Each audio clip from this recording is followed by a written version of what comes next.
Good evening.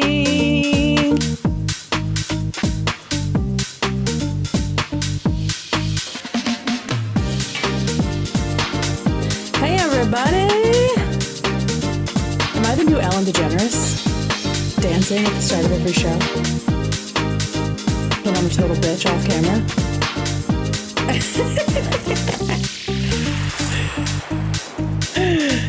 Anyone who said, I saw that someone said they get that song stuck in their head. The waiting music, same, all day. So shout out to Mo Podna for the absolutely sick beats. Shout out to that. Hi, everybody. Welcome. Hi, friends. Was just watching Captain Quasar. Can't believe that whole iDubbbz Sam Hyde thing was only 3 years ago. COVID really fucked with the timeline. I actually know nothing about the Sam Hyde stuff. I've been like interested, but there's just like so much content to consume that I genuinely do not know anything about it. But I do feel like I want to catch up on that. Also, speaking of iDubbbz, originally was going to watch. Well, I did watch his new video, and I was gonna like comment on it, but it's honestly it's a fine video. Like, he did a video about like xenophobia and like anti-immigrant sentiments, specifically in Europe, it looked like, and it was a good video. And I'm like, I wish he'd just done this, right? Like, he didn't have to blow up his whole career to start making more political content, you know? So I was like, okay, that's fine. Nothing to see here. I think the only thing that people talked about from that video related to this show or related to H3 was the that he linked the bios, the GoFundMes of the 3 defendants in the Ethan lawsuit, Frogan and Casey Tron and Denims. Ian feels very performative. It's hard. It's hard to say. I think the word performative gets used too much. Now, for someone like Jacob Berger, absolutely performative. And we do have even more updates about him tonight. Little ones, just at the top. We're not going to spend the whole episode on him, but I did receive like more DMs because people are feeling more comfortable, right? But as far as like, in general, if people are doing the right thing, I try not to call it performative, because so much of activism is by definition a performance, right? If you think about protests and like art that is based in protest and resistance, and the stuff that I do talking about things, like, it's all some kind of performance, right? And I think a lot of the time people use that term to dismiss or devalue different kinds of activism, and I don't want to do that. Oh, Ghost Bear, you got notifications on for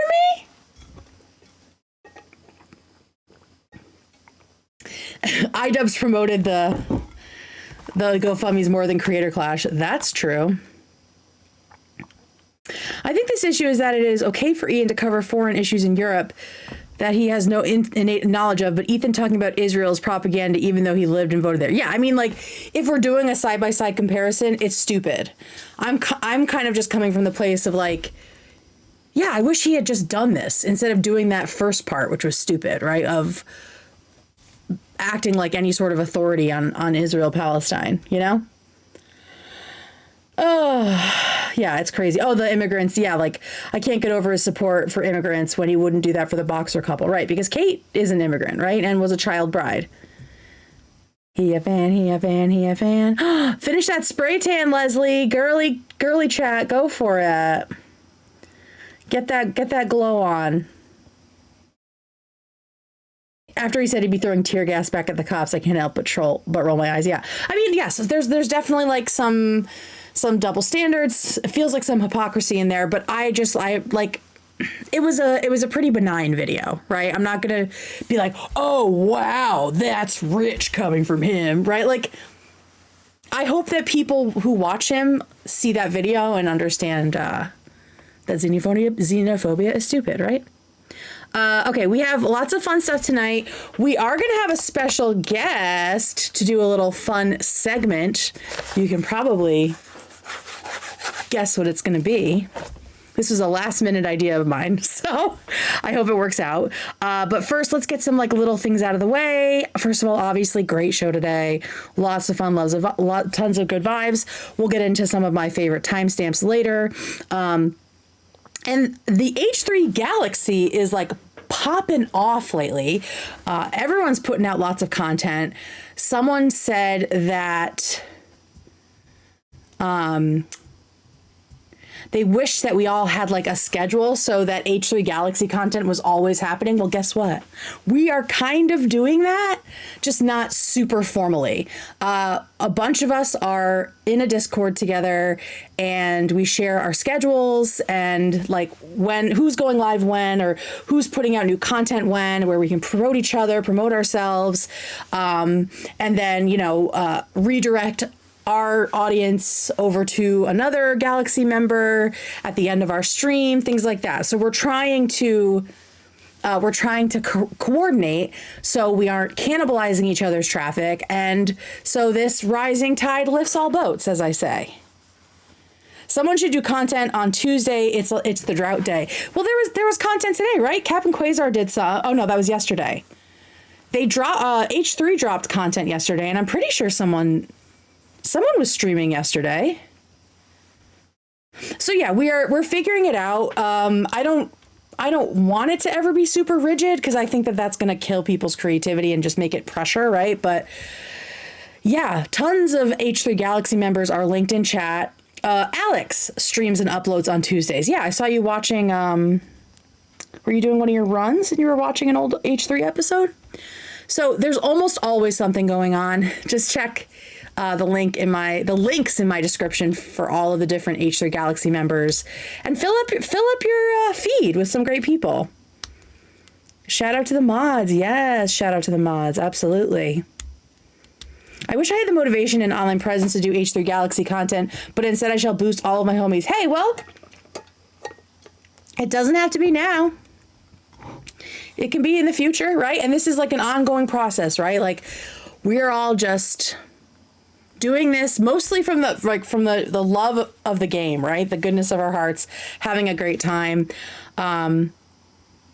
I loved the Soundbite Tournament with Alex the Fiction. Yeah, I've got a little clip of that we're going to show. And we also have Haley's Comments new video, which I'm finally going to watch. I keep having an insane amount of stuff to get through in an episode, but we are watching a piece of that, my little cameo at the top of this episode, and then y'all should go check out the full video.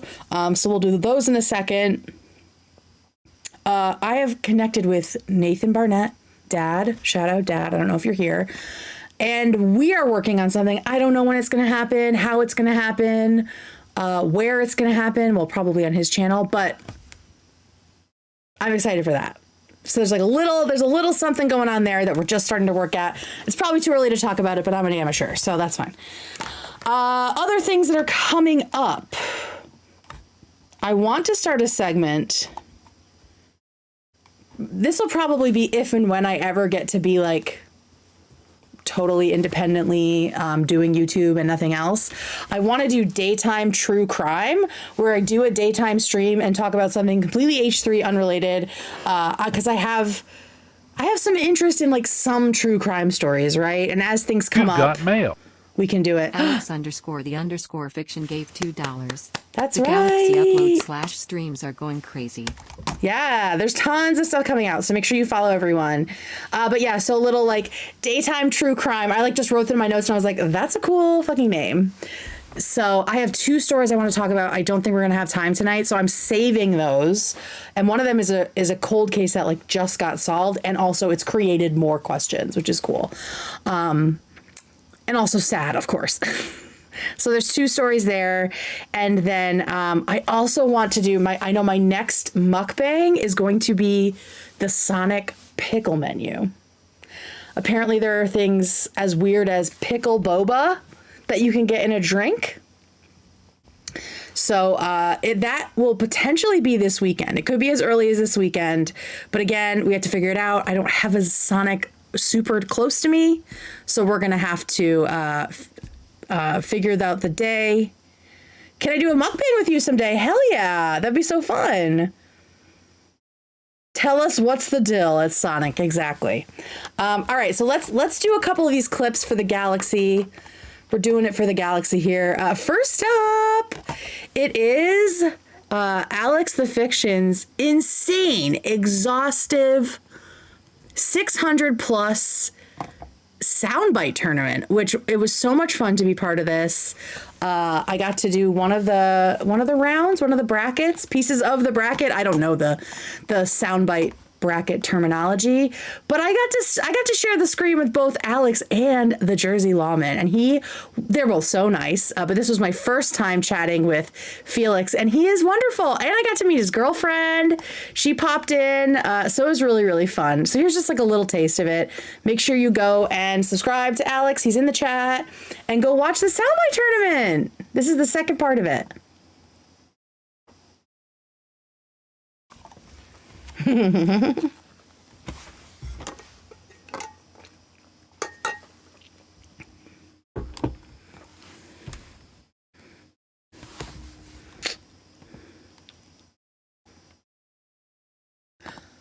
It's muted. Why is it muted? Why is it muted? Hang on. Why does it lie? Sometimes, guys, thank you for telling me. See, I'm catching things more now, more quickly. Okay. I don't know why it's being stupid, but we're just gonna add this. Let's see if this works. Okay. Take two. All right, tell me if you hear it. I gotta go Logan Paul. I mean, that shit is so outrageous, and he always drops it. When Logan is doing something like legitimate, trying to be like a normal person, and then you remember the woods, right? The forest. So yeah, I gotta go Logie. The silent soundboy tournament. Yeah, hello, very. Because it's such an earworm. Like, it is such a powerful soundbite. It has stuck within the crew members' heads. That's how they say hello now. This is what they do. Hello. Yeah, so that is me and the Jersey Lawman on Alex the Fiction's Soundbite Tournament. Go check it out. Basically, the Lawman and I would pick out of two sound bites, and if we disagreed, Alex would be the tiebreaker. And there were some disagreements, so it was a lot of fun. It was great, and it's all of the sound bites. It's not just this year; it's all of them. Like, some of them, I was like, I didn't even know that was this person. I didn't even know that was a sound bite. So I got a little bit of an H3 history lesson as well. It was so fun. I also, Kat, I said something. I think I said to Alex that I think he should do a most hated soundbite competition. I think he already had it in his beautiful mind to do something like that. But yeah, it's a lot of stuff. Can we get some love for Ari too? Who's Ari? I don't know who Ari is. With peace and love. Pro Jared laugh would sweep. Well, that's where like the whole idea came into my brain, The maternal grandmother, I hate the maternal grandmother one too. For sure. Okay, and I see Haley's in chat. Perfect timing.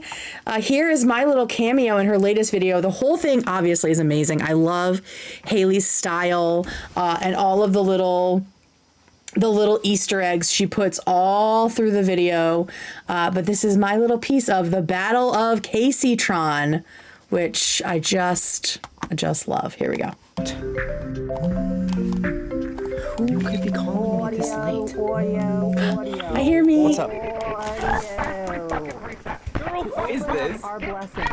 May we contain this misfortune, cease it, and re-gift it tenfold to sender. So this is my binding spell against Casey. And for Demon Mode Ethan to take his mortal form. Ship captain. Captain, please tell me that's you messing with me. That's why. Oh, hang on, y'all. I know what the problem is now. One sec. No one panic. Hey, there we go. Okay.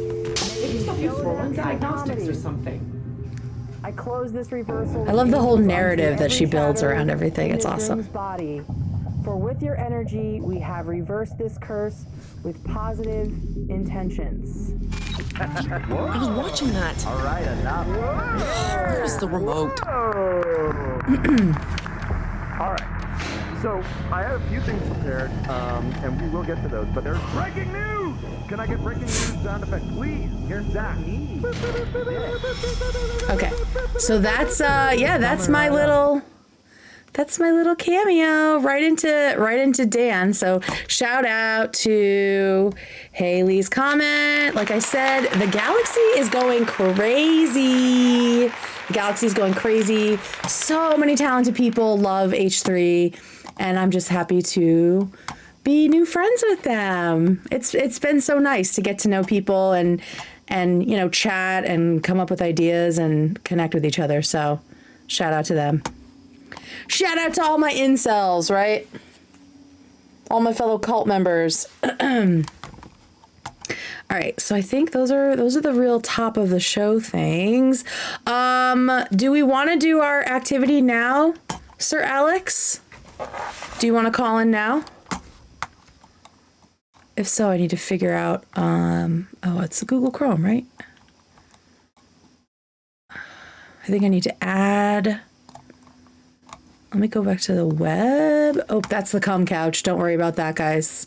Nothing to see here, I want to talk about the cum couch because it grossed me out so bad. Sure, okay, let me just get set up. I want to make sure the audio is okay because it was being stupid, just a little while ago, but then also, earlier, like when we tried to do this the first time. So I want to make sure there's also, I'll just add a Discord audio. Discord. I'm going to spell it like Keem says it. In the Discord. Et on va choisir. Why isn't it there? Oh, it's not there. Okay, that's fine. Then we'll just do that. It doesn't fucking matter, I guess. All right, Alex, are you ready to play the game? So basically what we're going to do what the crew did today, and we're going to see if I can be a police sketch artist. Alex, I reached out like an hour before the show to see if anybody wanted to participate in giving me instructions of a celebrity or someone that has committed a crime against them. So Alex is going to do that. I'm going to close chat here. Let me close my chat. Let me close this chat for now. Can I minimize you? Can I minimize? And Alex, when I'm ready, I will give you a call on Discord. Okay, I cannot see anything. And if you want to play along at home, close your chat now. Alex will put in chat the person I'm supposed to be drawing. And I can, I'll draw like this. I'll give you guys updates. And like I said, I cannot see anything you're saying. Hopefully y'all will be able to hear. Anna, Alex, I will pull, I'll pull that up now and double check the sound. So, Alex.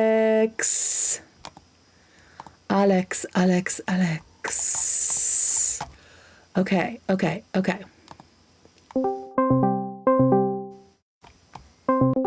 y'all hear that? Hello. Can you hear me? I can hear you. Check the chat and make sure people can hear you. Can people hear? All right, let me check. Alex. Can you hear Alex? I'm Should be asking able them now. Perfect. By the way, Let me turn you down. Star Joe. and Captain Quasar are also interested in participating in this, by the way. Oh, okay. Well, we can do 3. I don't care. We can do all of them. Okay, so do you want, how do you want to do it? Do you want to do one at a time and you'll call them individually, or do you want to do group chat? Ooh, I mean, I don't want to hold them. I mean, I don't want to like keep them captive while we're doing each other. So yes, I think one at a time might be better. Yeah. Okay. So I'll call Star next if she's ready. Okay. I haven't met Alright, Star yet. good. That's exciting. And then I'll call I haven't met Captain her either, Quasar. to be honest. Yay! Really? Okay. So but you guys know that, I mean, you have different celebs in mind. Yes. It's not going to be the same person or the same people. I think we'll be fine. All right, cool. Fine. I really doubt Star is going to pick the person I'm interested in. Okay, cool. Now pretend there's like suspenseful music from Zach. And now, please, sir, tell the chat who you're going to describe to me. Okay, I'll type it in now. And I can't see anything. Okay. Cool. So are you going to time yourself, or how long are you going to give yourself for this? Well, I'm just going to draw as you talk, and we'll see if I can figure it out. Let me know when you're ready. All right, I'm ready. All right, cool. So this is a bald man. I believe he's in his late 30s. Okay. He has a backwards baseball hat. He's wearing a wife respecter. It's kind of a tie-dye wife respecter. He's a large individual. A large individual. Hang on. A backwards hat, you said? Yeah, backwards baseball hat. Okay. Backwards baseball hat. Oh, shit. I should have done like his full body, huh? Backward. I got a wife respecter on. Yeah, it's kind of like a tie-dye design. Oh, tie-dye. Oh, I know who it is. Do they have a big beard? They sure do. Okay, so they have a big beard. Tell me more. They have like medium-sized glasses, but the frames are very thin. In little frames. Is chat guessing yet? Oh, they already know. Maybe next person. I told them. Okay, maybe next one we won't tell chat and then they can guess. Okay. What are their do they have way fast. Do they have kind eyes? They have very small, sweet eyes. Oh shoot, that's not a very small eye. They're very modest eyebrows too. Modest little eyebrows. Is it a full beard mustache? A very full beard, very full mustache, and you could just kind of peek the lips just a little bit through the beard and mustache. I'm gonna lock in my guess. I could see that. Looks fucking awesome. I'm gonna guess that it's Papa perfect. Gut. Yeah, let me send you the inspiration image. As soon as you said, when you said the tank top with the tie-dye, I was like, that's fucking Papa Gut. Yep, that's exactly the picture I was thinking. Very good. Awesome. Awesome. All right, I'll pull up the picture for people who don't know who Papa Gut is. Let me pull that up here. And littering, and there he is. That's Papa Gut. Yay. Damn. Thank you. I would not be able to do the same. I'm terrible at drawing, following directions. What can I say? I'm just so talented at art. Okay. Thank you, Alex. Everyone go follow Alex. Check out the Soundbite competition and everything else he's doing.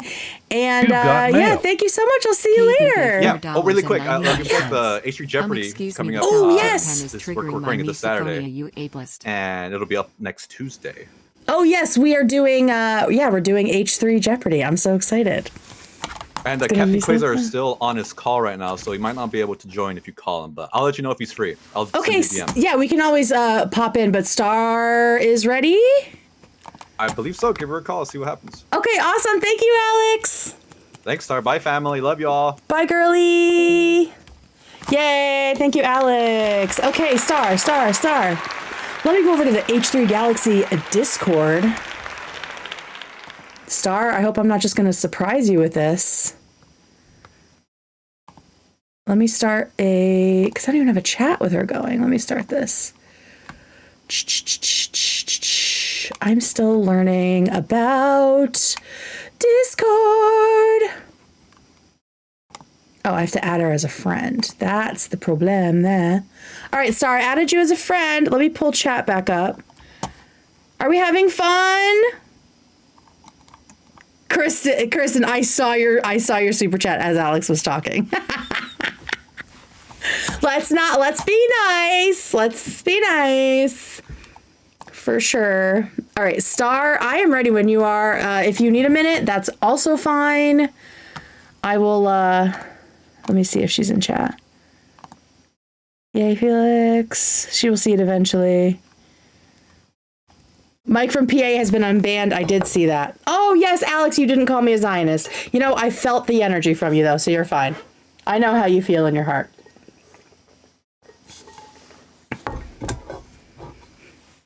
Listen, girl, I know I messaged you on Discord, and I don't know what I'm doing on that app. Yeah, I have no idea.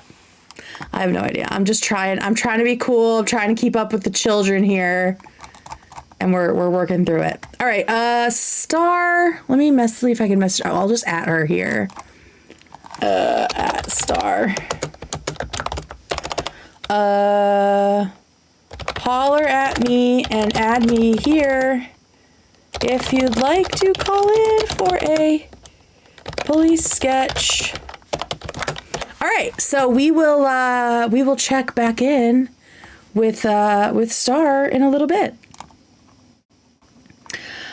All right, let's talk about the cum couch while we're waiting. Doesn't that sound fun? All right, so I only skimmed this because I knew everyone was so grossed out by it. I figured it would be fun to read it together. Let's see if this gets me thrown off monetization. Also, this is my existing Reddit account, but I think I'm just about at 40 days as the girl with a microphone, so I can actually start posting as my true self on H3. So you'll be able to see that soon. Haley, if you want to do one too, I'm down. We can just play these throughout the night. I'm happy to do a couple of them because clearly I'm such an artist. So Haley, let me know if you want to do one as well. I think I have my Discord noises on, so I should be able to hear if and when things happen. Okay, so I dated a guy who had a spot in his couch. Storytime sponsored by the Seawall Talk in today's episode. I think I missed that wall talk. I've skipped some chunks of episodes as I've been prepping, which is sad. This is what I'm sacrificing for you guys, you know? Okay. I was reminded of a story from a past relationship that I felt inclined to share, so here we are. So for some context, I was freshly 18 and started dating my manager who was 22, 23 at a small local pet store I started working at. It was exactly how it sounds, but you have to learn the hard way sometimes, I suppose. Yeah, that he was a creep. After being together for a while, he invited me over to his apartment. Oh, a 22-year-old man's apartment. Vile. And I started visiting and staying over frequently. It wasn't super clean, kind of what you would expect from a shitty dude living alone, but it wasn't anything particularly atrocious. So you thought. After he started getting more comfortable with me being around, he kind of started to open up more about his gross habits. I can smell the apartment. Yeah, it smells like those trees, right? Oh my God. All right, one day we were just hanging out on his couch. One thing led to another, and he asked me if I would like to see something. Oh my God, why did he think that this was... I said, of course, yes. He then begins to confess to me that he has a particular spot on his couch that he jerks off into and does not clean. Actively, as in he still does it. Oh my God, this is so gross. He had a very large gray sectional that took up almost all of his living room. Classic early 20s couch. I can feel the microfiber. Are we talking about Taco Bell? I want Taco Bell. I want Taco Bell breakfast. That's what I want. I have a gray sectional, so this is really triggering for me. And this particular spot in the couch was the back cushion of the chaise lounge part of the sectional. How do you do that? Wait, okay, we're gonna find out. I shouldn't ask questions. I didn't really believe him because obviously that is disgusting and insane and most certainly a biohazard to some degree. So of course I respond with, oh. And that wasn't enough for him. He then had to show her. He gets up and lifts up the back cushion of his cum spot. And I am not exaggerating. Please trust me. The entire back of the couch.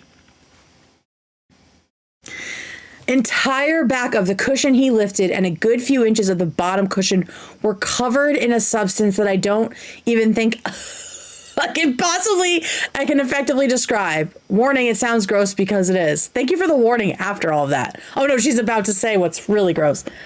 It was almost, oh my God, I can't. I'm going to fucking vomit. I can't read the rest of this. Why was it brown and orange? Why was it brown and orange? Don't read the coconut story unless you want trauma forever to turn into a lesbian. Well, guess what, girl? Already am. It would just validate my entire existence, whatever that story is. I genuinely can't read it. You guys see it. I can't read it. Definitely incredibly horrific. Needless to say, we broke up not too long after that. Not too long. It wasn't that day. After that, once I wasn't at his place anymore, I wasn't about to upset a man who nuts in his couch when I'm alone with him. Valid. Okay. Oh my God. That is so fucking gross. That's your own couch and you're just sitting there and like smelling that? What is wrong with men? Oh my God. Like, bleh. I don't think I would have told anyone that happened to me if I were a woman, if I were that woman. But also, as a man, you could not have waterboarded that information out of me. That I had oh my God, it wasn't even a spot. I thought, like, when I read the, like, just the title, I thought he was, like, doing a JD Vance and just kind of, like, coming into, like, between the cushions. But he was, like, taking off the cushion and just, like, Jackson Pollocking the back of the fucking couch. Oh my God, I'm sick. Why did I do that to myself? And why did I do that to you guys? What are we doing? What are we doing? Why are we here? Ugh. Foul stuff. Okay. There's no link. Click in. No. What's going on? Oh, Haley, do you want me to... Oh, okay. I'm Haley. I can't talk. I have accepted your friend request. And now I think I should be able to call you. Are you ready? Are you ready? I'll give it a try. I have to do the overlay of like Haley's Galaxy or H3 Galaxy calling. Fucking filthy. Filthy. All right, Miss Haley, call me when you want to. Oh, are you here? Hello. Can you hear You're me? here. Yes. Hello. Welcome. Hello. Haley's comment in the building. How are you? I'm good. I just got home and ate all my Taco Bell, so now I'm super good. Okay, share your Taco they have Bell this order. whole deal. It's amazing. I saw Well, it people changes every asking. time. Yeah. What was it I mean, tonight? well, usually I go with the same thing, like if I'm just like panicking in the drive-thru and don't know what to do. But this time I pulled over and spent like 30 minutes looking at the review per usual, and I got this like, oh my God, it was only like $9. And you get like a burrito, and then you get 2 hard shell tacos, and you get cinnamon twist. But of course, I also got the chips and cheese because you always have to have the Hell chips yeah. and cheese. Dude, their You know what nacho I mean? cheese is so good. I It is know. It's like so the one good. thing that doesn't change. It's perfect. It's so perfect. good. It's so I don't know good. how they do it. But yeah, it was pretty good. And then I will tell you though, I got a Diet Baja Blast, which was a big mistake. It tasted like battery acid and not what I thought it would. So anyway, don't do that, everybody. Wait, It's so a was regular it the diet portion or was it the Baja Blast that tasted like battery acid? Like which was the bad decision? Oh, the diet one. The And diet. usually, like, I love diet drinks. I have to Yeah. do all diet drinks. They just taste better. I don't know Yeah. what it is. They're crispier. Anyway. They are. But yeah, no, this one tasted so bad. I like couldn't even drink it. And that is pretty bad because I love sodies. So I love a soda. Yeah, I've never had like a Baja Blast, so I feel like that's another thing I really need to What? try. I know. Next time I go. Well, don't Oh. do the Baja Blast first. Do the Baja Blast Freeze first because it's better. Is that like a slushy? Okay. Yes. It's like an icy slushy thing. It's what they had, like, I swear to God, they only had that first. I Huh. could be wrong. but oh my god, my cat is like jumping all over my computer. Excuse you. But they only had that first, and then they started having just like the regular Baja Blast, and now you can buy it in stores. But yeah, the freeze goes crazy. Interesting. Okay. All right. Before we do the police sketch, I mean, first of all, love your videos. They're so cool. Thank you. How long does one take, like start to finish? Well, it always depends on like how long I'll be in that scene. So I don't know, but the average takes about 3 weeks or so. Wow. But the longest part is definitely like choosing the music. I cannot decide all the time. So I'll just drive around town listening to the same songs by the Lawman and Bees like all day. Cool. That's awesome. Yeah, about 3 weeks. Wow, that's amazing. Yeah, everyone, make sure you check out Haley's comment. All right, I'm going to close my chat. Don't tell chat what you're going to draw, because then they can have fun guessing alongside my drawing. Okay, so what's happening? I was eating Taco Bell during the first one and don't even know what's going on. So okay, cool. What's going on? Basically, I'm going to do what they did on the show today, which is a police sketch. So I also didn't catch that either. So okay, great. Like I'm way behind. It's totally fine. Okay. Think of or pull up an image of a random celebrity or someone connected to the show, anything you want, and describe them as if they are a stranger to me. I'm gonna draw them and try to guess while I'm drawing who you are describing, who has committed a crime against you. Okay. Oh my gosh, like now I have to decide. Like Alex just did Papa Gut, so don't do Papa Gut. Okay. Here, right. This is what I did of Papa Gut. Considering. It's pretty good, right? Yes. Okay, I have one, I think. Okay, great. Okay, so it can be anybody? Anybody. Tell me who has committed a crime against you. Okay. I'll draw. Let's see. They have brown hair. It's shorter. Yes, they are male. Let's start male. there. Okay, male, short brown hair. Yes. How short are we talking? Not a buzz cut, but not like, and also not a low taper fade, in case you're wondering. Okay, great. So we got some hair on the sides. Mm-hmm. It's just like an average haircut. Average haircut. Yes, I would say that they are not average in size. They're actually below average in size with peace and love. Tiny? Yeah, I wouldn't say tiny. Okay. Because that sounds mean. But okay. I would say that they are shorter than most. They short king? Question mark. Okay. Yes. In recent memes, he has been cross-eyed, so perhaps we give him that look, as it is well deserved.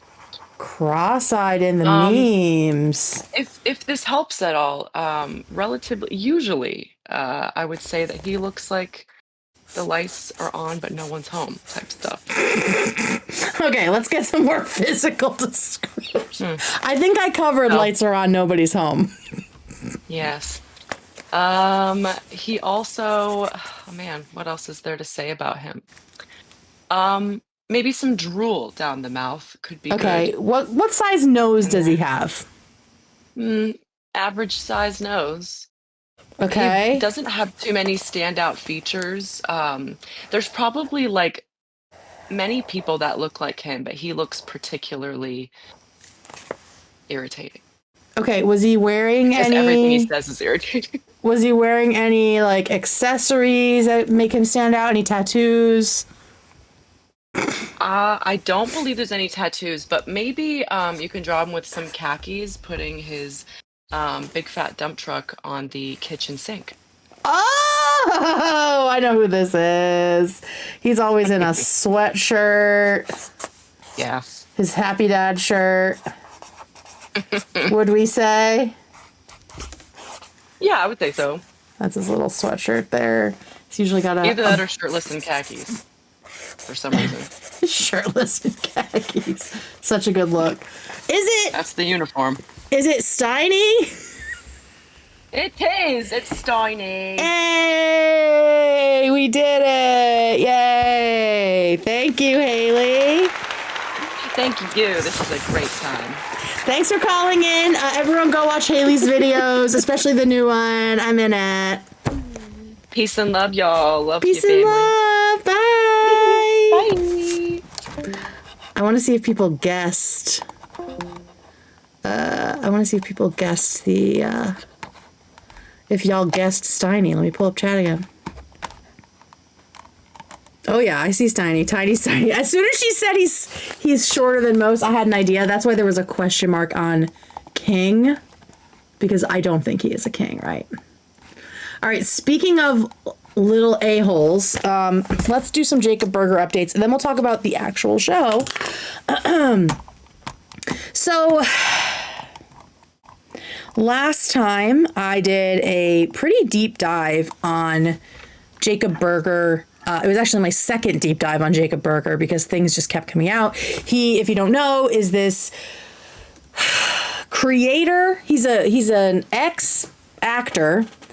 Turns out he's still doing a lot of acting. But he has sort of ingratiated himself in the pro-Palestine movement to the point that he was on the recent flotilla, the Handala, going to Gaza. Oh, Star's ready now too. Okay, let me get through the Jacob stuff, and then Star, we will do a police sketch. So Jacob has gained a huge following because he is an American, white, Jewish guy who is standing up for Palestine, right? Sounds amazing. Sounds great, right? He's someone you can point to and be like, see? People like him, Jewish people, they're not all baby killers, right? They're standing up for what's right. And he was riding on that pretty high and hard. Higher and harder than I think a lot of us knew. And it seems he's apparently tricked a lot of people. The most recent coverage that I did talked about the fact that he moved to Egypt and sort of weaseled his way into spaces with refugees from Gaza. I've heard of like multiple organizations that he's connected to that are at least a little bit sketchy, in my opinion, from what I've been able to find. And one of the first things he did when he got to Egypt was take mothers and their children on some sort of a trip, which ended up being like a content farming trip. But the weirdest part is that when he posted these women and children after allegedly filming them without consent and not paying them anything, he identified them in his posts as a set of widows and a set of orphans. Now, these were mothers with their children whose husbands/fathers were still in Gaza, like trying to stay alive.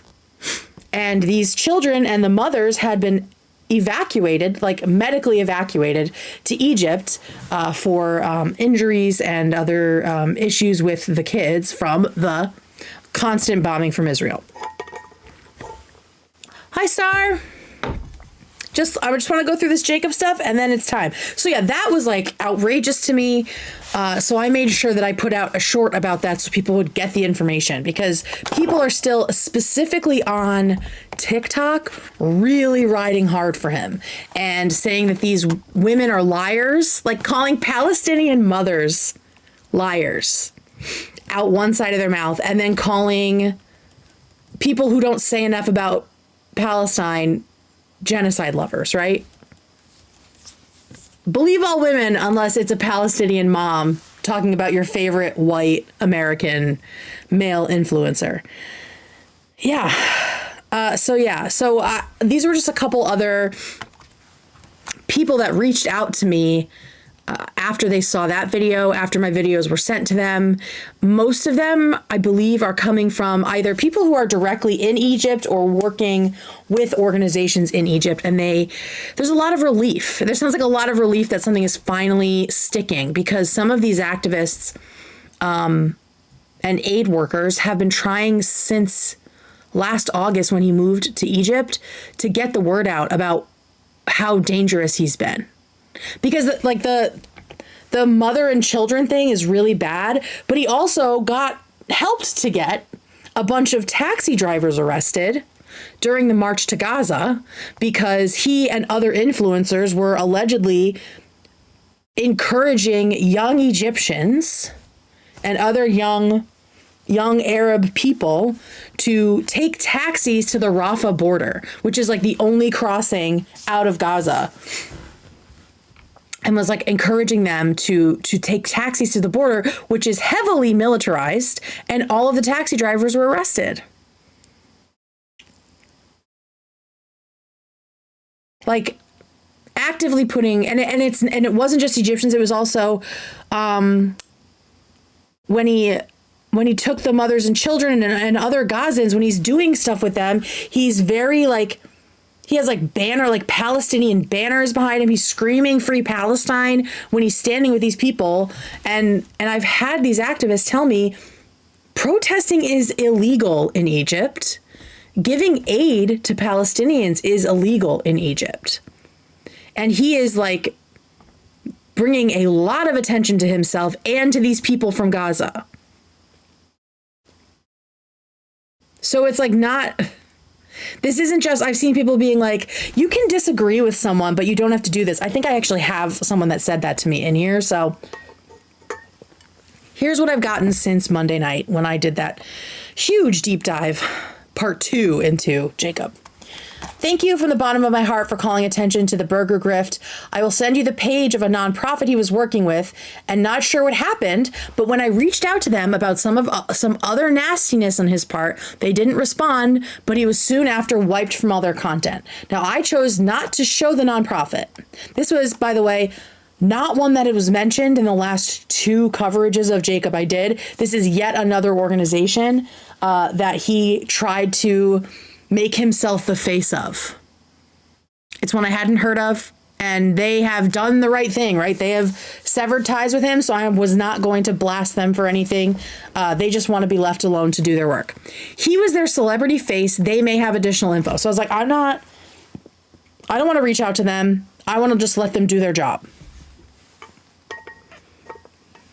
Like they don't need to constantly still have stories about Jacob being pushed on them. The way this man has spoken to those of us Muslim women who have been advocating for Palestinians for many years is enough. He is a grifter, a misogynist, and an asshole. So this is a Muslim woman who is close to the issue, and she tried to get an organization to break their ties with Berger, and it actually worked. It seemed to have worked. But she was very happy to hear that more of this is coming out. But this is such classic, like, white supremacy disguised as activism, right? Like the bashing into a place, not listening to the women of color who have been doing it for years, and thinking you have all the answers, right? That is the same problem that the Black Lives Matter movement had with white people, right? And according to people that reached out to me, Black Lives Matter kicked Jacob out. Kicked him out of their spaces for similar behavior. So this is not new. This is not news. What's happening with Jacob is not news.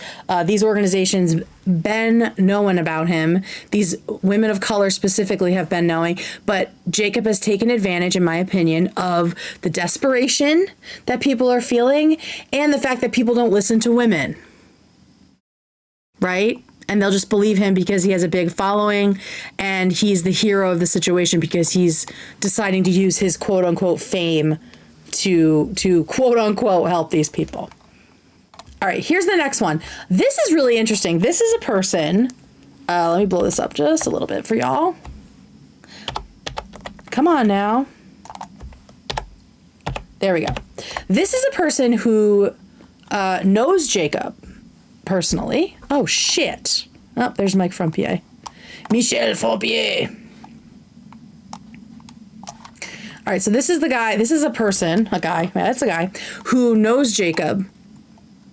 at least to some degree, enough that he reached out to him and Jacob responded, because Jacob didn't respond to my request for comments, of course.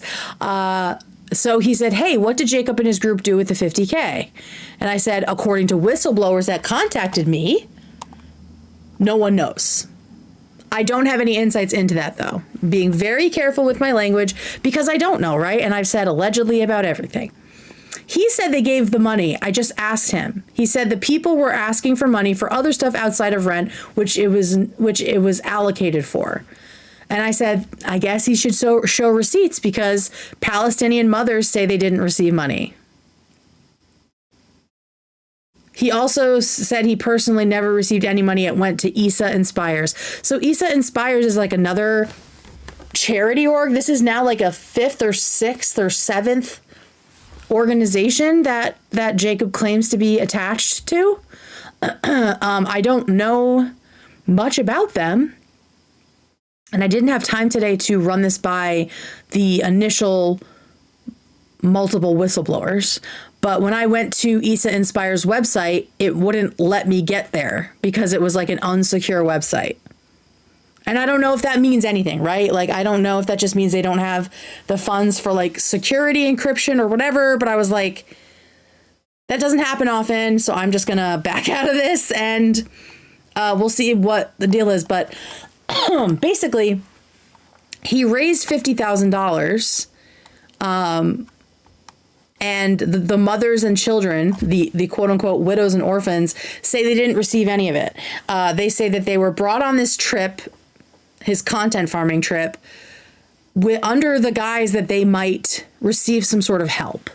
Because obviously they can't work in Egypt. There's nothing they can do. Their kids need medical care and they need money and they need to be able to like pay rent and stuff. And Jacob, according to these Palestinian mothers, did not give them a cent and actually used the excuse of it being haram, which is like unorthodox, not allowed, illegal by the, the laws of Islam, for him to give them money.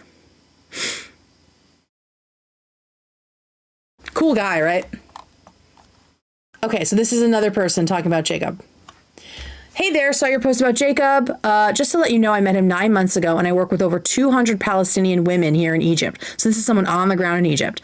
Mostly all of them refuse to be in his presence because he is inappropriate and makes them uneasy. This is Palestinian women. This is refugees from a genocide in Gaza. Yeah, we do have some confirmation that he does coke from a childhood friend of 35 years who doesn't talk to him anymore. That was also in the last video. But this is someone who is working hands-on with Palestinian women in Egypt. And they say most of them, I assume it's a woman if she's working this closely with other women. Most of them refuse to be in his presence because he is inappropriate and makes them uneasy. As for the funds being raised and never given to families, this is correct.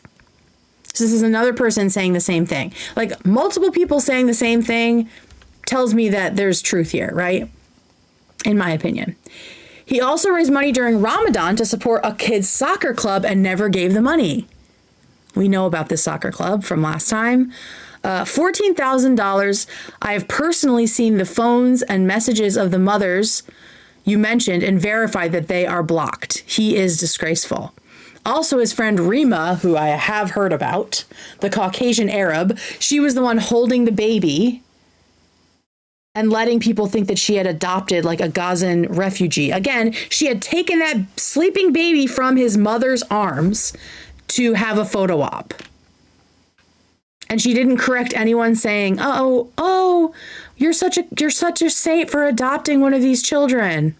Didn't correct anyone, just hearted it. It's a pyramid scheme and many more are involved. So this is another person using the term pyramid scheme. Okay, this is one of my followers on Instagram who we had a very civil back and forth, but I wanted to share this because this seems to be a prevailing point of view on Jacob, right? On criticizing Jacob. You can just disagree with him. We don't need to cancel everyone we don't like. Like, how Republican does that sound? I've heard both sides, accusations and defenses. People, well, I mean, I don't know how you can hear the accusations of Palestinian women and Egyptian aid workers and think that Jacob's defenses even hold a candle to it. People find him hilarious. People find Bill Cosby hilarious. Should we have just let Bill Cosby keep going? Hey, that man can tell a hell of a joke. Who cares how many women he drugged? He has brought a lot of attention to the movement. That is what I'm so sick of hearing is it's all worth it. The rest of it's just collateral damage. Like, he has brought so much attention to the movement. No, he's brought so much attention to himself. What he has brought to the actual movement, the actual people in Egypt, the actual refugees from Gaza, is chaos, confusion, resentment, discomfort, anger, betrayal. This is what he's brought to the movement. And also lots of money, in my opinion, for himself and his, in my opinion, drug habit. Move on and focus on important shit. That's the other thing I hate hearing, is that anything that you focus on is not important if it is criticizing anyone in the movement. This movement has been going on long ages before October 7th, right? And now, even since October 7th, it has been going on for almost 2 full years. Horrendous, right? But we, at some point, have to have a little bit of a reckoning with the fact that scammers, opportunists, narcissists, sociopaths have infiltrated this movement and should be excised. That's not focusing on the wrong things. That is keeping the movement healthy. That's like activist hygiene, is getting rid of that shit. Someone's beeping me. Hang on. Okay. Star. Okay. So yeah, so I'm just like very frustrated with people like this. So I said, can you imagine saying this in any other situation? Why does he deserve to be defended? Did you know he made Palestinian women and their children pose for pictures and then put them on Instagram saying they were widows and orphans? Their husbands in Gaza called them furious because they saw the videos and were like, why are you telling people you're a widow? They hadn't. He refused to take down the pictures after being begged and blocked the mothers. Why does the movement need him? Why does he deserve your protection and silence? My inbox has been full of people telling me how terrible he's been, people on the ground in Egypt, as we just saw. This is important shit. It isn't a distraction. He is abusing his position. He is abusing the people of Gaza and Egypt, in my opinion. No response. Liked one of my posts, but then no response. If you make room and excuses for people like Jacob Berger to feel safe in your movement, then you are actively taking room away from marginalized people, women, children, all people of color, refugees, right? The disenfranchised. You are not making room for them. You have become another place where men can act out their gross behaviors because you want to take the path of least resistance. Grifters will circle the wagons to protect the grift. And that seems to be what's happening. There's apparently a ton of people involved in this. All right, so this is the last one here. Hi, we just saw, so this is multiple people. I think this is coming from like a whole organization. This is another mutual aid org. This is what I'm telling you, like, these are actual people on the ground who are helping Palestinians recover from, get through this horrible genocide. And they are telling me that I'm right. They are telling me that I am right to be talking about this. They are thanking me for sharing these stories because they have been dying for this information to be heard. Hi, we just saw that you were covering NG Jacob Berger. I don't know what NG means. And as another mutual aid org who was in town a month before him and just after, we couldn't believe the stuff he was doing. I myself am a member of the Safe Boat Collective who evacuated many families the mutual aid org that contacted you serves. They are 100% legit. So this is a member of an organization that medically evacuated children and their parents, children and their mothers. We have worked with them on the ground, and we have also collaborated with some of their workers on other projects. They are talking about the other, the person who sent me all the DMs last night. The one who's friends with the soccer coach. They are mostly women and queer people working with local Palestinians and Egyptians. Shout out queers. One of Jacob's friends, Quinn O'Flynn, approached Renew Roots to collab, but it became clear he was looking for someone or that RR was too legit and he stopped posting RR stuff. Most of them ended up in Sharm el Sheikh partying and encouraging young women to come and join them. So when they were told by these organizations on the ground that they had to go through proper channels to help people and not just show up and get the photo ops that they want for their clicks, they bailed. They decided they weren't going to do it anymore. And they just decided to party in Egypt and live like kings because it's so much cheaper. Apparently there's a huge mansion, and I've heard that that's true too, that these influencers like went in to live in this like massive mansion. They're intentionally working with shady charities. Yeah, the ones who don't vet. Yeah, I know. Sharm el Sheikh, I've heard of it before. So yeah, the $400,000, $500,000 house.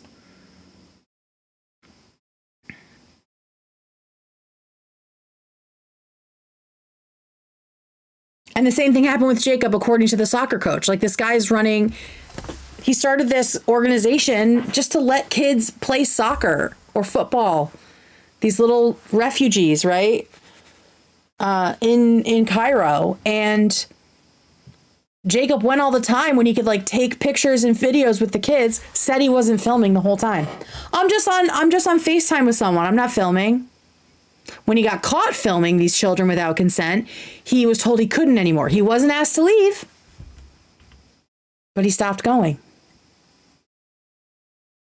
When he couldn't profit off of these children anymore without their consent, he took away time with them. He took away playing with children and maybe adding some joy to their life.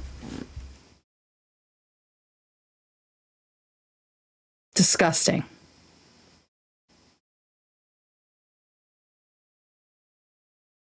So I just wanted to share something that I realized, and I already wrote it on Twitter, so I'm just going to read it.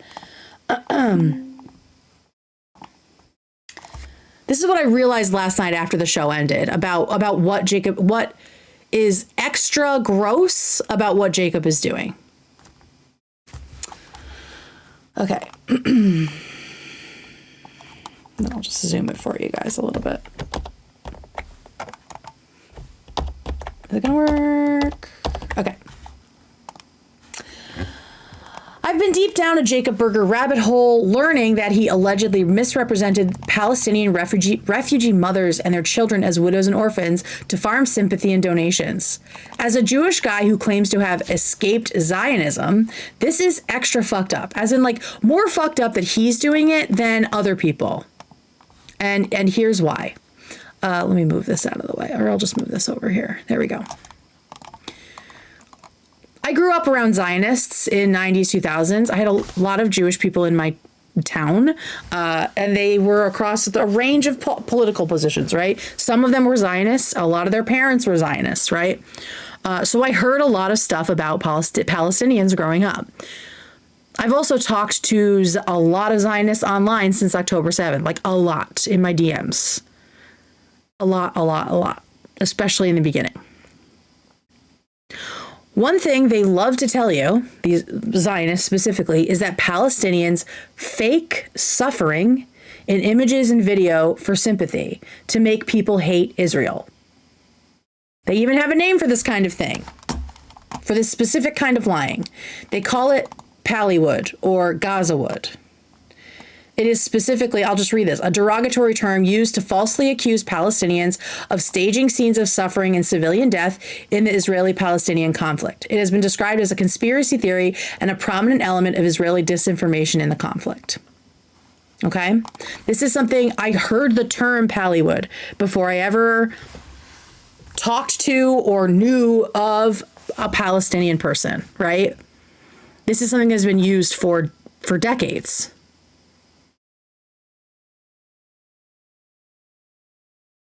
Coined in 2005. Is that as late? Oh no, 2000. This says 2000. Following the 2000 killing. Yeah, so that's probably why, the Second Intifada was happening while I was growing up. And that is why I must have heard it a lot. It was like it must have been in the news, in the ether, right? People were sort of being like, yeah. The Palestinians are just making it up, right?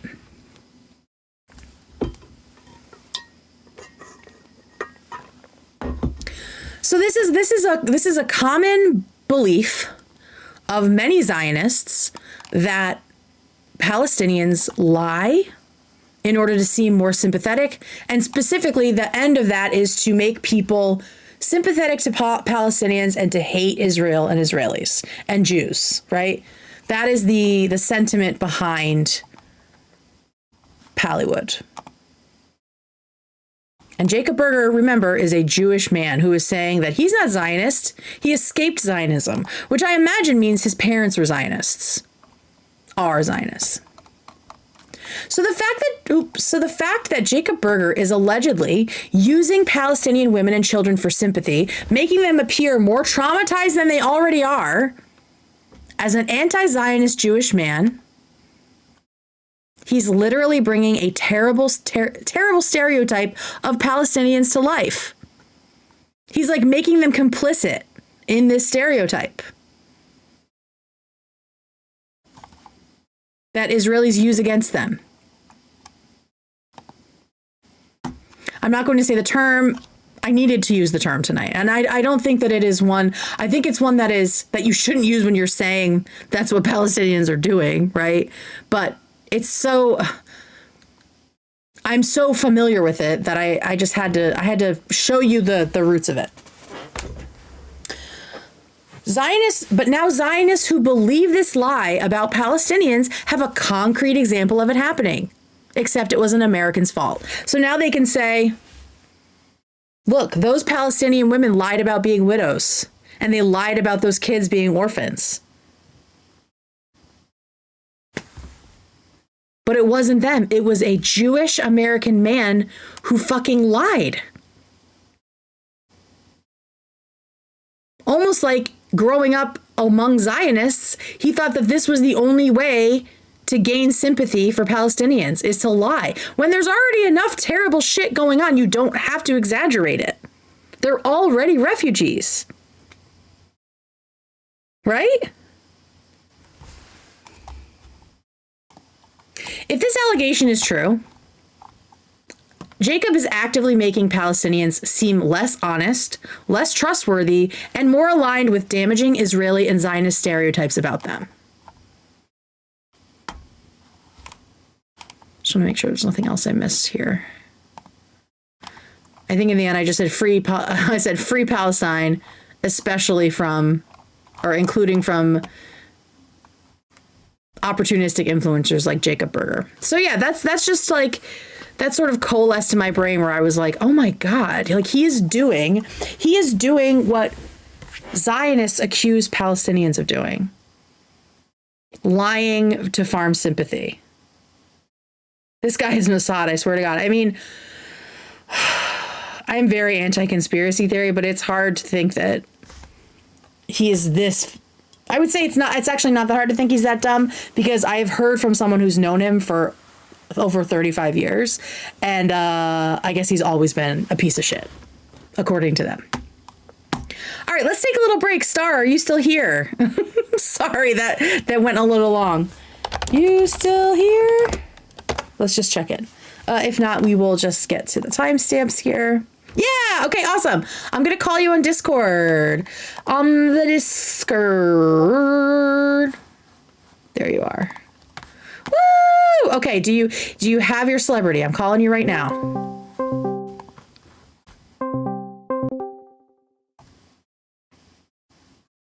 Hello? Mic check, mic check. I can't hear ya. I'm gonna hang up and call again. Let's try this again. Yeah, in the meantime, give Star a follow.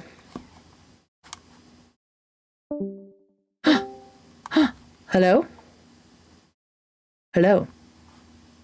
Hello, hello, hello. Uh-oh, something's happening.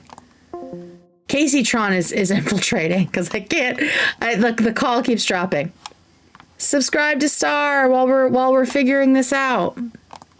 And then once we do the sketch, we will talk about some points of the show. Hey, here we go. Okay. Hello? Hi, Star. Hi, sorry about that. I forgot that I had my thing on like push to talk. No worries. Yeah, I don't usually use it that way. So, how are you doing? Good. Nice to meet you. Nice to meet you too. Yay. So do you want to tell people a little bit about your channel while you're here? Yes, hi. You may know me as Star or Stardust. I used to go by Stardust online. My new channel is Small Talk, where I dedicate. I'm mostly dedicated to doing drama coverage, and I did a couple of video essays, I guess, that were received really well by the community. On Frogan, I have 2 Frogan video essays. And you can check them out. I'm working on a 3rd video essay now, and it is not Frogan. It is another character, like kind of in that universe, but yeah. So I'm working on that. And yeah, you may know me. I used to do like political content prior to doing drama coverage, and now I'm just kind of in the drama spheres. Yeah. Yes. Cool. All right, that's awesome. And you can't tell us who this 3rd one's about? I cannot tell you who the 3rd one's about. Okay. Well, we love that. I love a video essay. Do you do lives too? I feel like you do lives as well. I do. Yeah. Twice a week I go live and I cover various drama. Usually it ends up being like micro drama, but I like to just cover really weird niche stuff. So cool. Awesome. Yes. My YouTube channel for the people in the chat who are looking is Small Talk with Star, SMOL, Small Talk. So SMOL is how it is. So yeah. Fabulous. Yeah, SMOL Talk. And yeah, your stuff is linked in my description as well. So it's super easy to give Star a follow. Okay, now are you ready with a person of interest who has committed a crime against you? Committed? Oh, I didn't know they had to commit a crime against me. Okay, Not necessarily. No, it's fine. That's just in my pretend brain as I'm the police sketch artist. You know what? I do have a person, but it's actually 2 people. Ooh. They're associated with each other. They show up in a pair. Ooh, So, interesting. Star, is there any way that on your end you could turn up your volume a little? Your mic volume? Because people are saying it's low and it's like all the way up on my end. I can bring mine down a little bit too, just to match. I have to figure that out. I don't know why my mic is so quiet. Is this any better for the chat? I got closer to my mic. What do we think, chat? Do you have like a little volume on your phone? Is it gain? Is that what you're supposed to do? They say it's better. Yeah. They say it's better. Okay, we're cool. Okay. I'll just try not to scream so we have more of like a level voice. Okay, so you said it's 2 people. Yes, it's 2 people and they show up in a pair. Hang on, I'm going to do 2 little heads here. Yeah. Okay. So, the first one often wears like t-shirt V-neck style, kind of. V-neck t-shirt, okay. But like a short V-neck, doesn't show anything like huge, right? But, All right, so a normal V-neck, not a deep V. yeah, Okay. not a deep. Yes, and they're kind of like muscular. Okay. They're kind of muscular. The first one, yeah. So We're doing muscles here. Are their legs also muscular? probably, yeah. We'll just make some muscles here. Oh yeah, that's perfect. Those muscles are beautiful. Do they usually wear shorts or pants? I think the few times I've seen them, they were wearing shorts. Male, female? Male. Okay. Very distinguished eyebrows. And kind Distinguished of like, as in like big eyebrows on this muscly guy? yeah, bigger eyebrows. Yeah, I would say on the larger side. They're noticeable. They're very noticeable eyebrows. Noticeable. Okay. So like they're dark, maybe. They're very Dark. eyebrows. Okay. Well, I got a nice dark felt tip pen here. How's that? Let's see here. Yeah, that's perfect. Okay, great. And they often wear a baseball cap. Okay, a lot of baseball caps on these homies. Forward, backward. Forward. Oh shit! I gotta turn my chat off so I don't see what people are guessing. Hang on. I haven't looked yet, so I haven't seen anything yet. But I don't want to see anything. So one sec. Let me just turn my chat off. Okay, backward. You said. Forwards. Forward. Okay. Okay. And then they have kind of like, I think it's kind of like a greenish eyes. But yeah, they have greenish eyes. And they have kind of like rosy cheeks, I would say. Okay, we'll just do a little hash on their eyeballs here. Yeah. Okay. And Rosy cheeks. Okay. smiling a lot of the time. Smiling a lot of the time. Okay. Lots of teeth, like big teeth, little teeth, missing teeth. They have a good smile. They have nice teeth. Okay. Yeah. So they have nice teeth. And then Do they yeah, have that's hair good. or are they bald? They have hair. I've never seen them with hair. They're if they have hair, it's covered by that hat. Okay. All right. Then the Okay. second person. Yep. The second person is smaller than the first person. And they look similar to the first person, but they're smaller and they have, again, distinguished eyebrows. Distinguished eyebrows. Yes, dark eyebrows. Just you notice it. You notice it. They have braces. Braces. Is this a girl or a boy? This is a boy. Mm-hmm. Child or man? Child. Okay, and they have braces. Mm-hmm. They often wear sports gear. I have an idea, but I want us to keep going. Okay. Okay. They have like dark, short hair that with a kind of thing on the front, I guess. Okay. Okay. Yep. Mm-hmm. Chubby kid. I wouldn't. Yeah, chubby. Yeah, a little Little chubby. chubby? Yeah, Little chubby guy.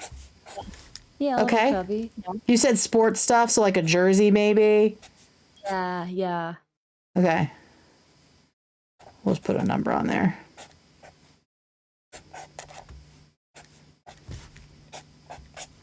Okay. He's just big boned. He's not chubby. Yeah, okay.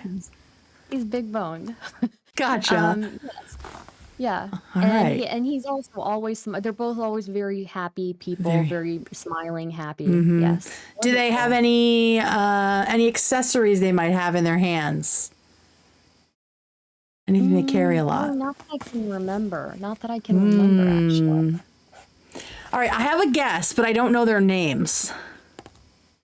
Is this the Costco dad and son? Yes, the Costco guys. I don't know their names either, to be honest with you. I just know them as the Costco guys. So Costco guys, what a good one. Oh, that's perfect. When you said big muscly guy and then small guy, I thought it was Bradley and Steiny. I was like, am I gonna do Steiny twice tonight? But you're so right about their eyebrows. yeah, that's I think their most distinguishing feature are their eyebrows. So, I think you're so right. They're like so manicured. yeah, they are. Yay, we did it. They glow, you know. They could be doing 5 big booms, you know, for anything really. Boom! That's right. That was so good. That was a great one, Star. Thank you so much. Yay! You did a great sketch too. Like I could tell immediately who it was. So Thank you so much. The Rizzler's lackeys, exactly. All I know is the Rizzler's name, but I don't know their names. Just the Costco guys. Oh, yeah. Did you see their most recent interview with Theo Von and the Rizzler? Oh God, no. Oh my God, it's so funny. It would make actually really great reaction content. Let me see if I can find it. Okay. It's one of the funniest things I have ever seen in my life. Okay. Yeah, send it over. I wonder if the show will cover it. They often do.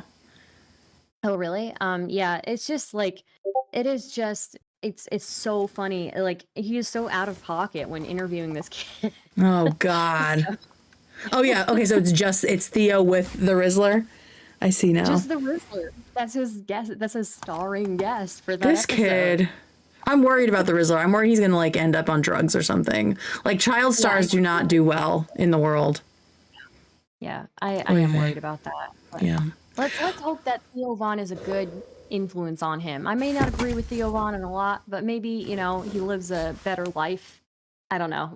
You know what? Actually, I don't know anything about Theo Von. He probably doesn't live a better life. Yeah, maybe. I wouldn't put it on Theo Von, but who knows? You're right. Maybe he'll steer him in the right direction. Let's be optimistic. Let's be optimistic for sure. Let's be optimistic. Yeah. Awesome. Well, anyways, thank you for having me on. Hope you have a wonderful night. Thanks, you too, Star. Thank you so much. Everyone go follow Star. She's linked in my description. Yay, bye. Thank y'all so much. Oh, that was so fun to talk to different Galaxy members. To the Galactic Squad this evening in the middle of the show. And I did some wonderful art. So thank you so much. I'm going to put these on the fridge and my wife will just be confused by them in the morning. All right. Let's talk about the show, y'all. Let's talk about the show. I mean, the first thing that we got to say about the show is I want more H3 IRL, and I know y'all do too, right? Like we all want more trips out in the wild for Ethan and the crew. I loved that so much. I wish it was like an hour long. I understand why it's not, right? I'm just being greedy. But what a treat that was.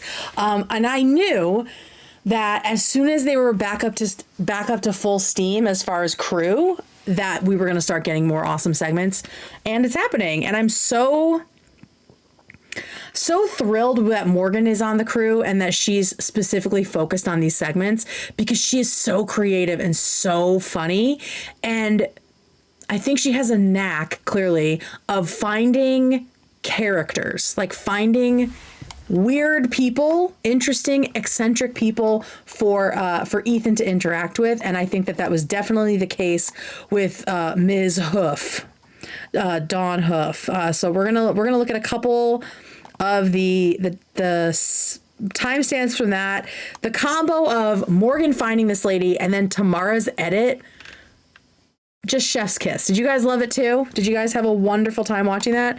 When it dropped yesterday, I was like, did I miss a segment on the show? Like, I thought that I had missed something on Monday's show. And then that was like on H3 highlights. I got so confused, but confused in a good way. I was so happy to see it up there. Let me pull my chat back up on the side here. Yeah, it was so awesome. All right, so obviously go watch the video yourselves.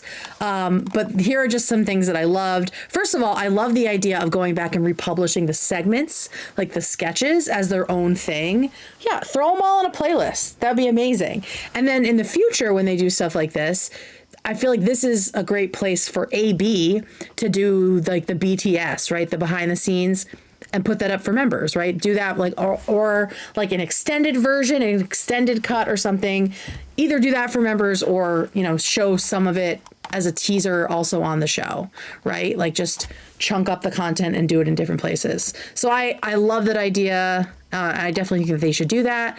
The horse being Nate made me laugh so hard.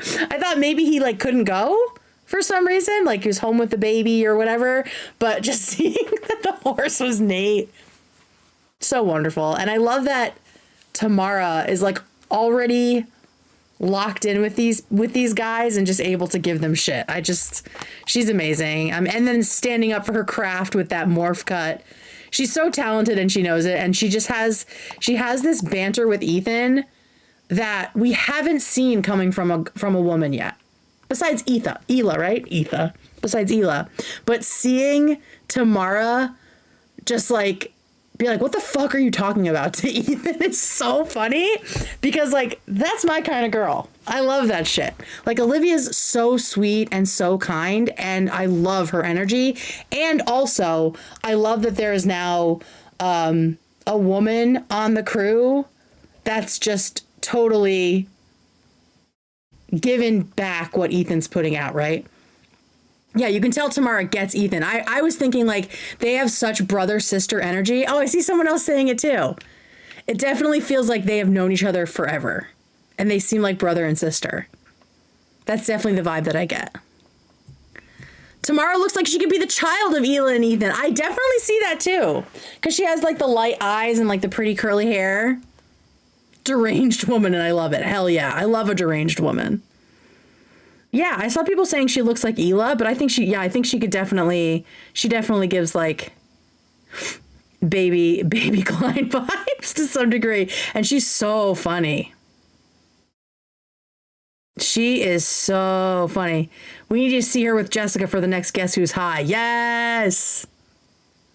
Long lost Klein child resurfaces. Family torn apart. Here's one of the bits that I saw that I'm sure people caught it, but it was so fast. Wait, why is this? This is not the right timestamp. Hang on, Al, I gotta find it. There's just this little tiny piece that, all right, what was the search for? Hang on, y'all. It was... There it is. Okay, got it. All right, so this little piece from Tamara, I already loved her. She's so talented and so funny. But when she threw this shit in here, I was like, this is our girl. This is definitely our girl. She's so unhinged. All right, so here we go. Every personality can find a niche in the horse world. Even people with disabilities can do... Even them? Carriage stuff. How do they ride horses? They can... Did y'all catch the fucking Gatsby? Oh, let me turn it down. Sorry, guys. I had to turn it way up because Star's audio is down. 1 second. Did you guys catch... Did you guys catch the fucking Gatsby? Ethan on a Gatsby riding a horse? It was such a quick frame. Even them was so funny. But yeah, I saw this. And I think that Tamara is going to be good for all of our ADHD because when she does an edit, you gotta put your phone down and pay attention because there were so many little teeny tiny things like this, and I don't want to miss any of them.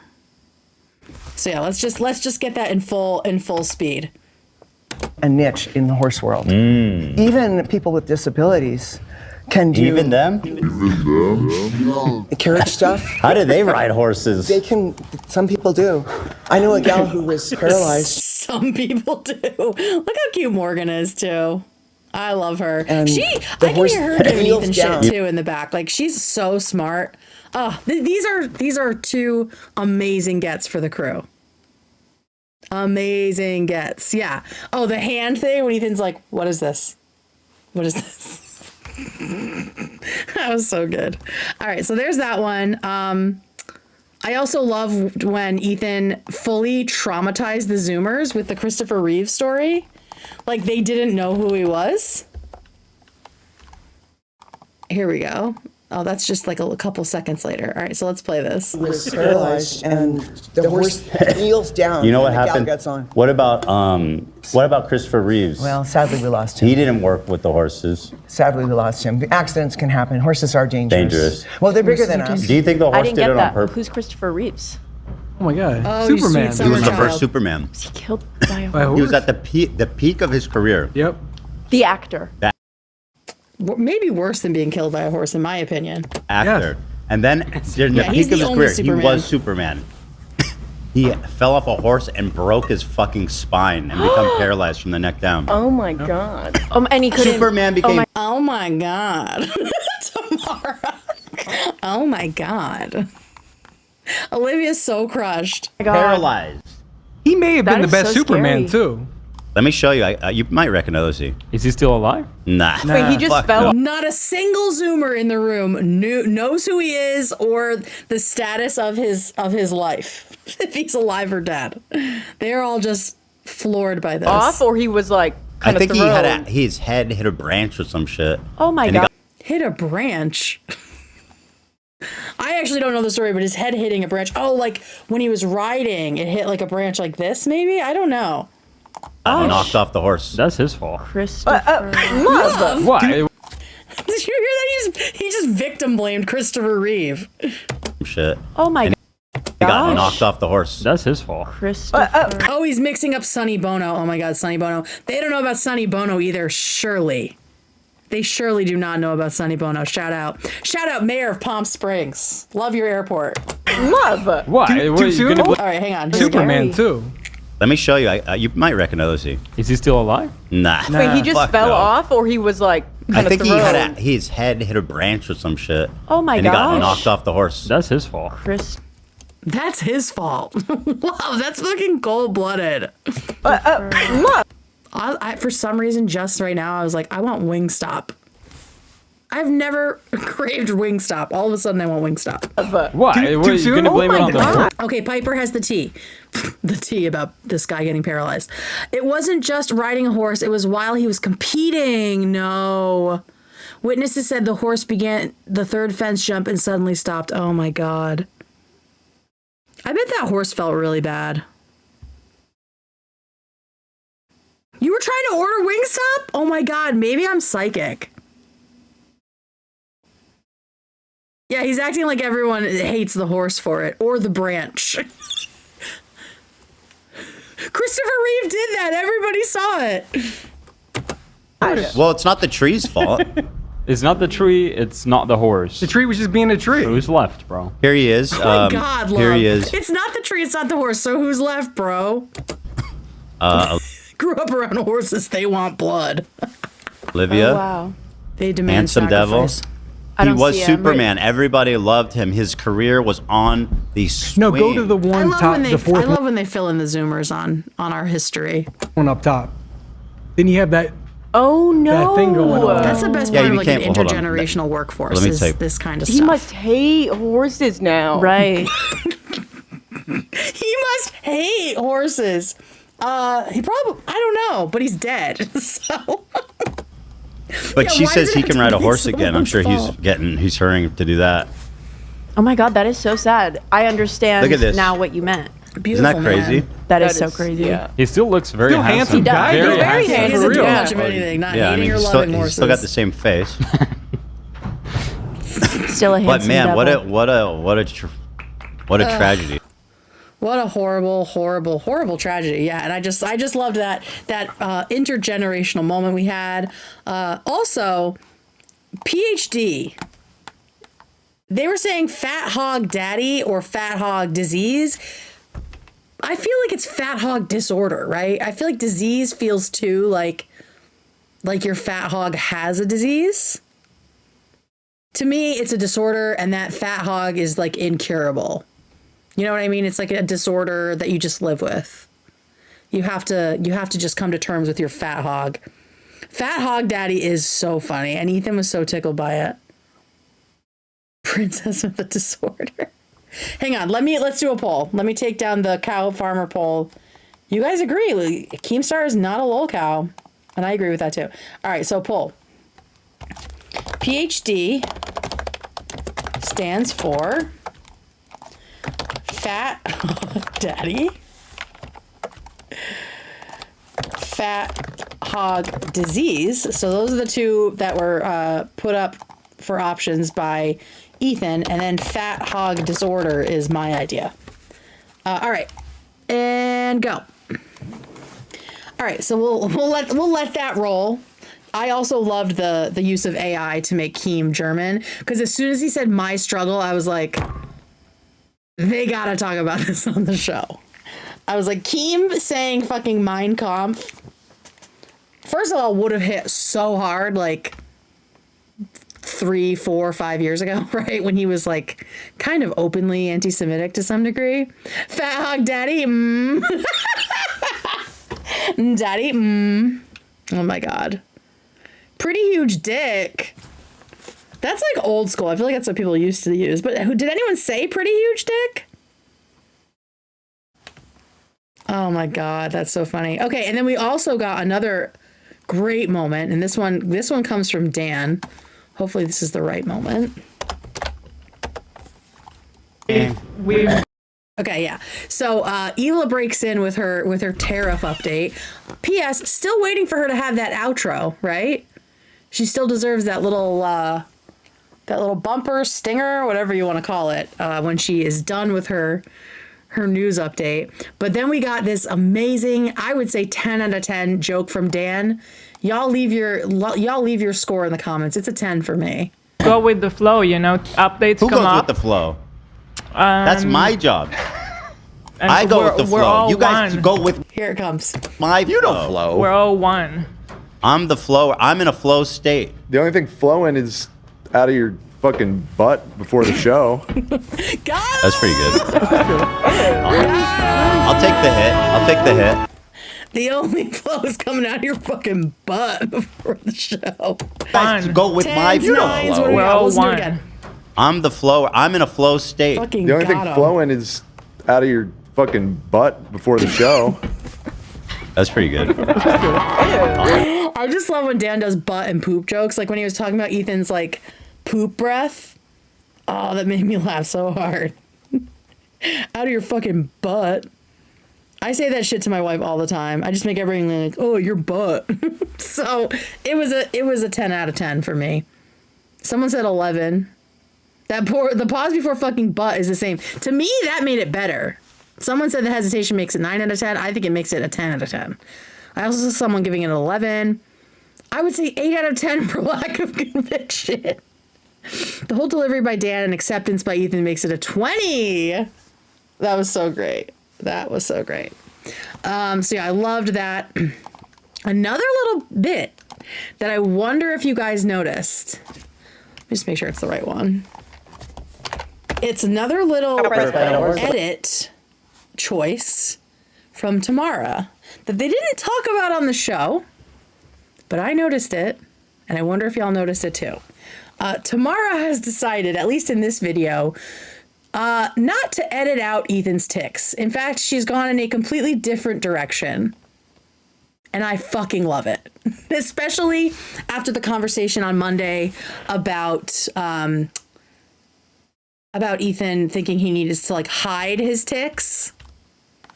No, Tamara has decided to feature them, and it is so fucking funny. Here we go. Like this. Oh, that's the spot, huh, laddie? Not right by his face. She does it throughout the whole thing. She also, there was like one time in the beginning when he's talking to Dawn and he does one and she like cuts to Dawn's reaction because it's probably It might have been like the first time she had seen Ethan do like a tick of some kind. I love that so much. I just think that's so fucking funny. And again, this just seems to me like brother-sister behavior, right? When he was running, ticking, I was cracking up.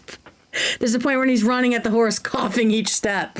Oh my God, so fucking funny. Let's see if, did they show it? Oh, they didn't show it on here. So yeah, that's what I mean. Like, if Tamara has edited something, just put your phone down. Put your phone down and give it the attention it deserves, because you're going to catch little shit like this. Like, there isn't a wasted second in this edit.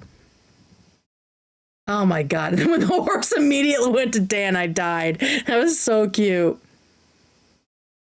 Oh my God. Yeah, Tamara's great. This is a Tamara Stan channel, okay? We are about to be so toxic on her behalf. Well, Alex, now's the time to rewatch it, brother. That's the best thing. I think this is one of those things where you'll be able to watch it multiple times and catch other new things, right? Like, maybe you were distracted at this point and then you watch it again and you find it. Like, she has so many little treasures in there. Like, 10 out of 10, recommend watching it more than once. I'm better at this. Yeah, Dan. I also loved the shot of Dan, like, standing behind the horse where he's just like a head and feet. They really framed that and like held it on him for a while, and it was just so silly. Oh, she's so great. Do we know her from somewhere? She's Undead Mummy. So she created the Nathaniel Klansman stop motion. I guess it's not really claymation, but she did the stop motion Nathaniel Klansman videos. Yeah. She is so talented and so funny. And I will say, like, I'll just say it, like, I think that Tamara is within her right to highlight Ethan's ticks. She has the tick card. She did the Fat Love Brainworm as well, yes. So it's not like she's being ableist or something, right? Like, she has the right to talk about the tick stuff and highlight it. And I think she is fucking brilliant. So I had such a good time. Yes, the Shredder video. So yeah, I just love that. So shout out to Tamara for that. I look forward to seeing so much more from her. The other like little thing. Oh, and let me see if I can find the actual article.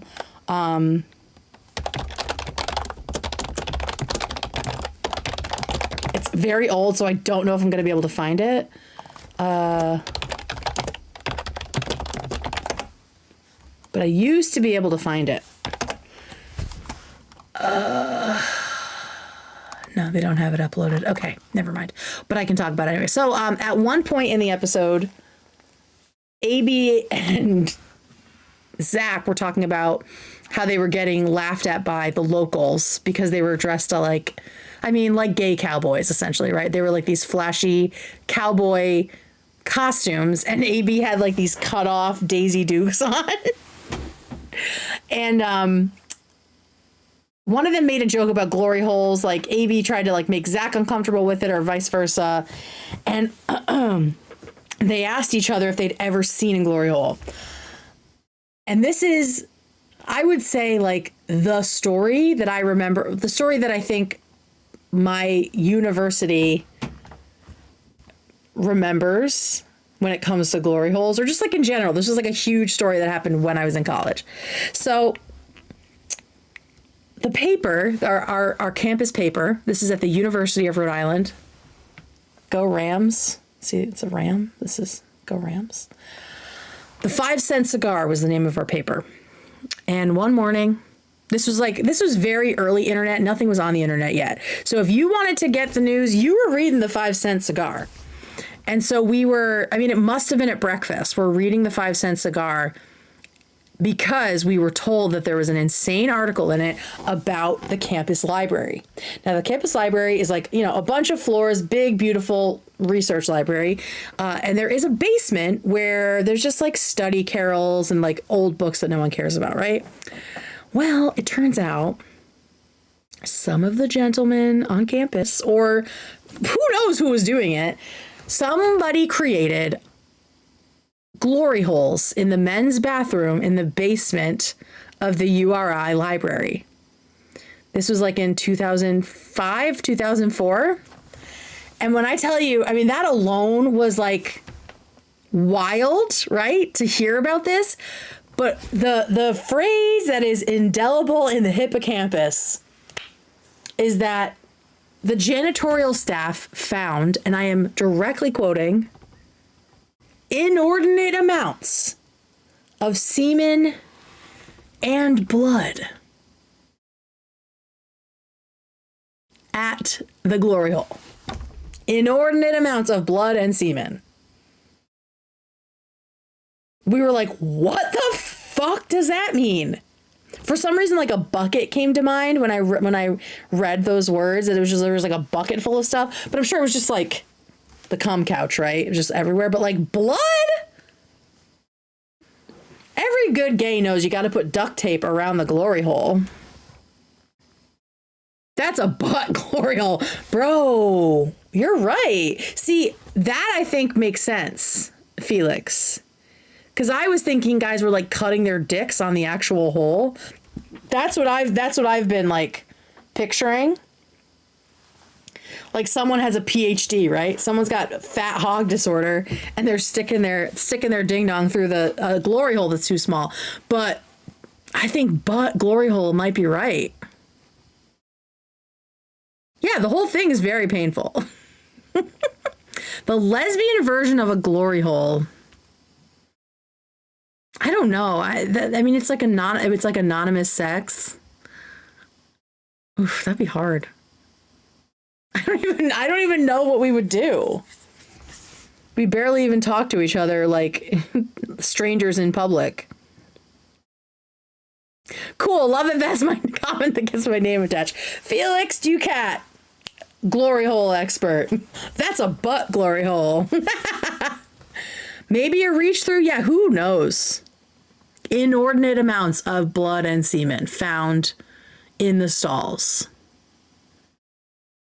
Imagine just being a campus janitor and you go down there and it's just like Fuckfest 98. Insane. So yeah, that is like the big story from my college campus. I was hoping I'd be able to find like the back issue of the 5 Cent Cigar because I kind of want to like go to campus and get like an old copy of the paper and frame it because that was like so legendary. That was so legendary. Oh, Lord. All right, moving on. Let's talk about Denims, and we're going to have a little bit of a history lesson just in case Denims is watching because she decided to get on Beyonce's internet and act like she knows anything about really any history, but specifically the history of the ethnicity of Jewish people. As a reminder up front, it is completely free when you don't know anything about a topic to just shh. Just to be quiet. You do it all the time when you're reacting to stuff, right, Denims? That's why you're getting sued. So you should have tried being quiet instead of acting like you know the deep, rich history of Jewish ethnicity. You were real confident and you were really wrong. So let's watch Ethan start addressing her, and then I will finish. I've got multiple sources that I was able to find really easily. So let's just watch this little segment here. Misspeaking, because it makes no sense to say wholly made up about Jewish. Most European Jews, Ashkenazi, have absolutely no ties to the land of Israel, the Levant, or whatever you want to call it, because they were converts in Europe. We were previously pagan Christian. I mean, again. So she's just reading chat and not challenging it at all. This chatter brought up a single case of the Khazars converting, and we're going to talk about that. But like, she's just letting random chatters tell her about the ethnicity and the ethnic history of Jews, specifically in the Middle East. What a bing bong. And that's why he she's really getting into it here. She's really getting into the bullshit when she's doing this. This is her pulling poop out of the toilet and throwing it. That's what this is. This is her pulling the bullshit about Jews out and then just throwing it and seeing what sticks. Is completely a total lie. And again, it's just further the agenda that all these people have in denying Jewish heritage in the Middle East. And also Ashkenazi Jews, their DNA lineage does track back to ancient Judea, which is obvious, right? And we will talk about that. Let's just see if there's anything else that Denims says that we need to address directly. Now, that doesn't entitle them to colonize the land because their ancestors lived there thousands of years ago. But these people you're talking to are not colonizers. They were, and that's the thing. Like they are taking it like 4 steps further. That if Jews say, well, we actually, our heritage actually does go back that far in the Middle East, that they are also implying, so that means that we get to take over and kill all Palestinians. Like they have no concept of gray area, nuance, listening to the words that come out of someone's mouth and not applying all kinds of malice to it. Fucking born there. If they're colonizers, then so is your ass in fucking Dearborn. Did you ask the ghosts of the Native Americans that got oh, she's not? You're thinking of Frogan. The ghosts of the Native Americans. But it's true. Like, you're also not indigenous, right? Like, and that's okay. I mean, it just has to be. That's where you live. You happen to be born here, wherever Denims was born, because of course he's mistaking Denims and Frogan, getting them confused. Yeah, where's she from? It doesn't matter where she's from. From Dearborn. Shout out. Anywhere you live in America. Michigan mentioned, Frogan, Dearborn mentioned. Sorry. Anywhere you live. Yeah, there's a lack of reading comprehension. It's exactly that. It's like reading and listening comprehension. And anybody who they have decided is the bad guy gets no benefit of the doubt, no goodwill. Everything they say is like dripping in malice. So you can't just hear normal Jews tell you, hey, actually, like, I do go back to that, right? Like my heritage does go back that far without hearing all kinds of other shit. Live in America is on the an Indian burial ground. You know what I mean? Like, did you forget to ask somebody if it was okay if you lived in where you lived? You know what I mean? Like, if you're not something about like just because someone is Jewish. He's saying that. Roots. Just because someone. I guess it and I hate this like condescending tone she uses, like she knows anything. Just because someone is Jewish does not, in fact, mean that they are. So that's the migration patterns. Jewish dispersion routes, you can see down here. Dispersion routes. Significant Jewish settlements, right? All along here. Indigenous to Israel. Well, I guess it depends how far back you want to go. Right, how far back you want to go. We're all indigenous to Africa if you go all the way back. Yeah, again, this is why this whole like blood and soil fucking like it's just bad. Not an ethnic? Like, why is she even know that? An ethnic, we got that. So there's also another part where she's like, they're rounding up blonde hair, blue eyed people and saying like, we're indigenous to this land. It's like, obviously that is like, if that's happening, it's like uber toxic settler bullshit, right? But also, Hila doesn't have a drop of European blood in her, right? Like maybe a little bit Italian, but she was born in Israel. Her family's from Libya, right? And Lebanon and like a couple other places. She has fucking blue eyes. Right? Please look up a Momo picture. What's Momo? I don't know what Momo is. Oh, wait, I think I do know what Momo is.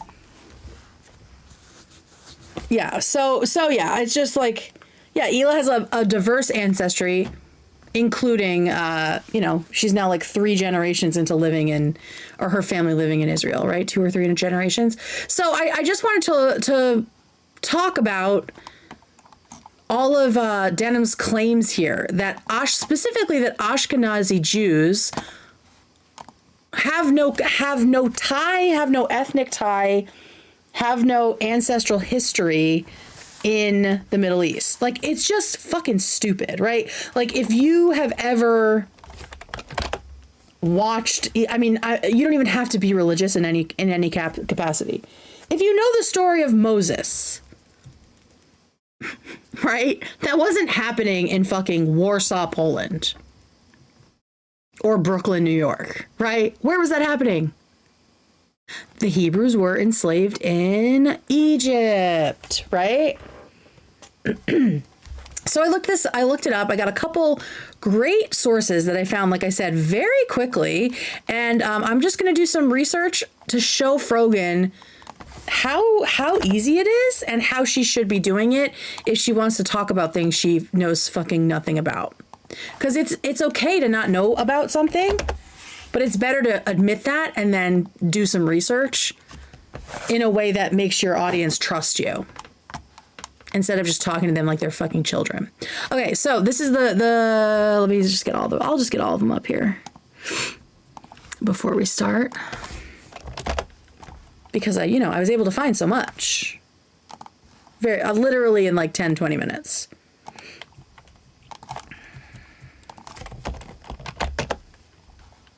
Okay, so here we go. Water's running low. We are almost done. Okay, so let's start here. Let's start with this. This is an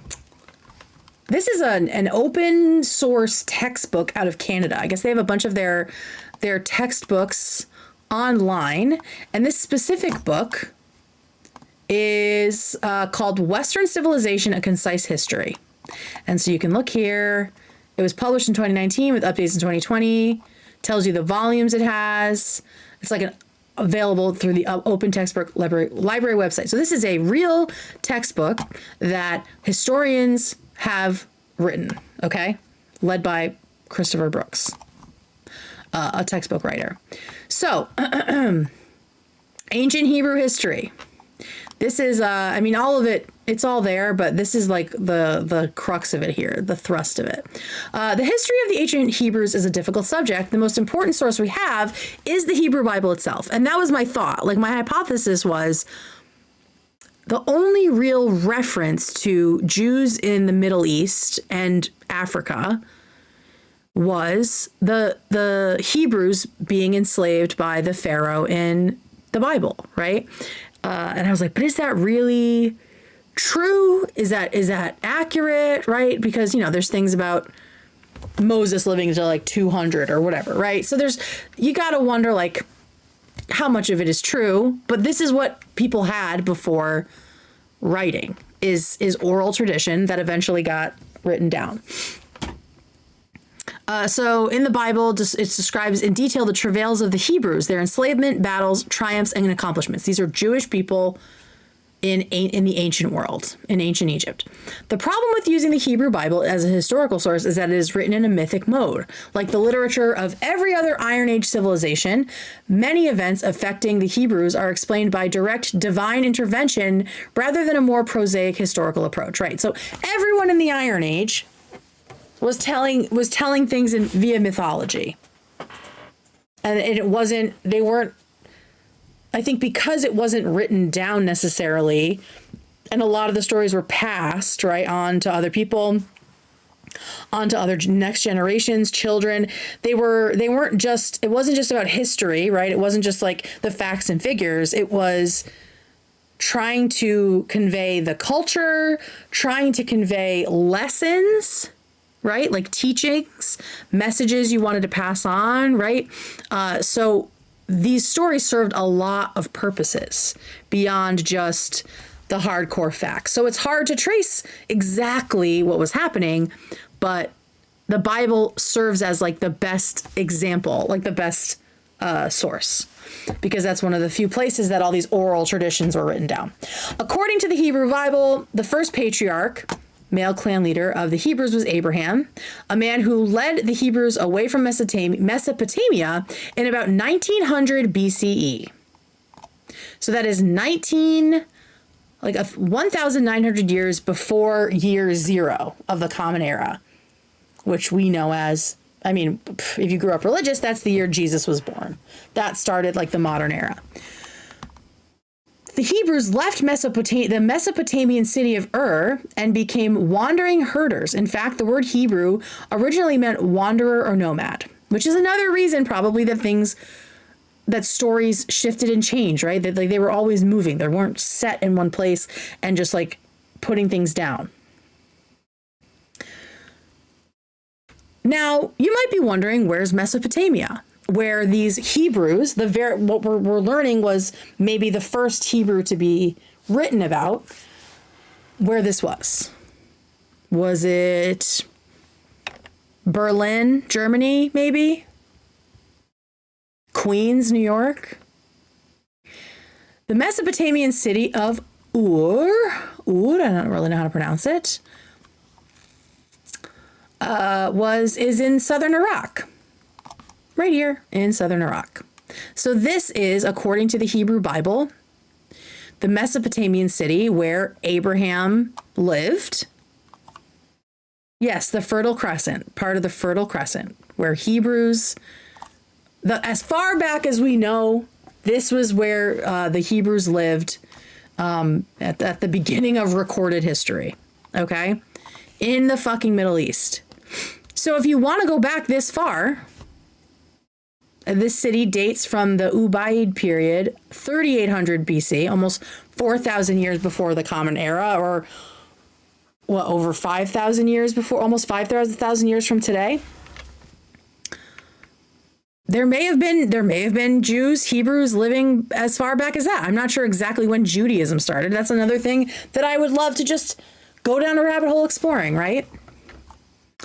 But according to the most extensive and written source about Judaism, the history of Judaism, the history of Jews and Hebrews as they were known at the time, it all started in Iraq, the Middle East. This is where Jews came from. This is where all Jews started, including the Ashkenazi Jews. They all started here. There weren't Jews in fucking Europe, as far as I know. Abraham, like this is the guy that God said, you know, your descendants will be more than the stars in the sky and the grains of sand, right? Like this is the genesis, like the origin story of the Jewish people is in Iraq. Judaism has roots in Levantine, Mesopotamian polytheism. Yahweh started as a storm god. Very cool. All the Jews come from New York. Yeah, so it's all started here. Oh, we're going to talk about the European converts thing. It's so fucking stupid. She's so dumb.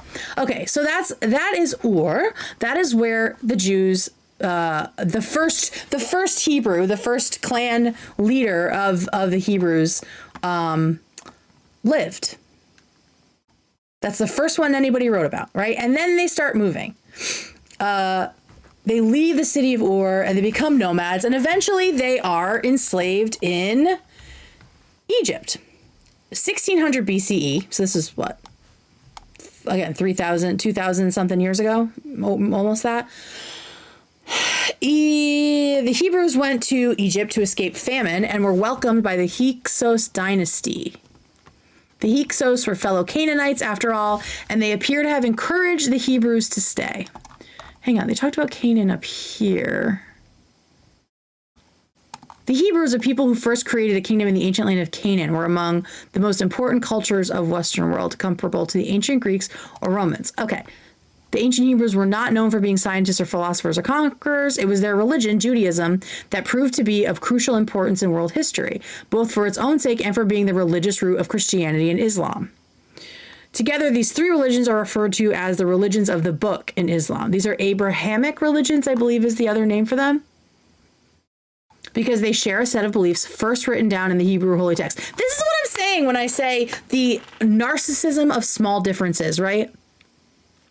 They all came from the same fucking person. It all started with Abraham. It all started in Mesopotamia. They share so much in common. And then that's why all the fighting and everything and the conquering and bullshit, I just hate it so much. Okay, so They end up in Egypt. So the Canaanites, their fellow Canaanites, encourage the Hebrews to say, who are defined by their what? Their religion, their Judaism. According to the Hebrew Bible, with the rise of the new kingdom, the Hebrews were enslaved, with their leader Moses leading them away sometime around 1300 to 1200 BCE. Now, Moses was an orphan who was raised in the home of the Pharaoh, but was a Hebrew by birth, and was, of Jewish ethnicity by birth. So they ended up in Egypt. So now we have Jews starting in Iraq, wandering the desert for years and years and years, right? And then they end up in Egypt. So that's the Middle East and North Africa. And they're all still just one kind of Jew, right? But then after that, it gets, people scatter, right? For different reasons. Jews are a small, end up being like the small religion in a lot of places, and people don't trust them because of that, because they're different and they're weird.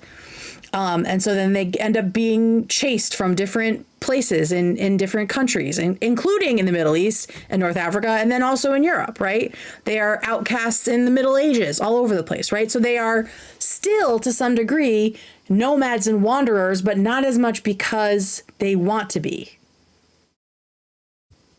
But even when they're living in Europe, their roots go back to the Middle East. So let's talk about, this is the histories of Jews in Europe. This is another thing that I wanted to bring up. And let me see if there's something specific I wanted to talk about in this one. Oh, the ancient period. Okay, here we go. This is another claim that I'm validating, like another thing I'm validating. So now we've looked at a textbook, right? We've looked at a map, and now we're looking at Wikipedia, which no is not 100% accurate, but there are tons of sources here, right? That you can go and verify. In the wake of Alexander the Great's conquest, Jews migrated from the Middle East to Greek settlements in the Eastern Mediterranean, spurred by the opportunities they expected. As early as the middle of 2nd century BCE, the Jewish author of the 3rd book of the Oracula Sibyllina, addressing the chosen people, says, "Every land is full of thee, and every sea."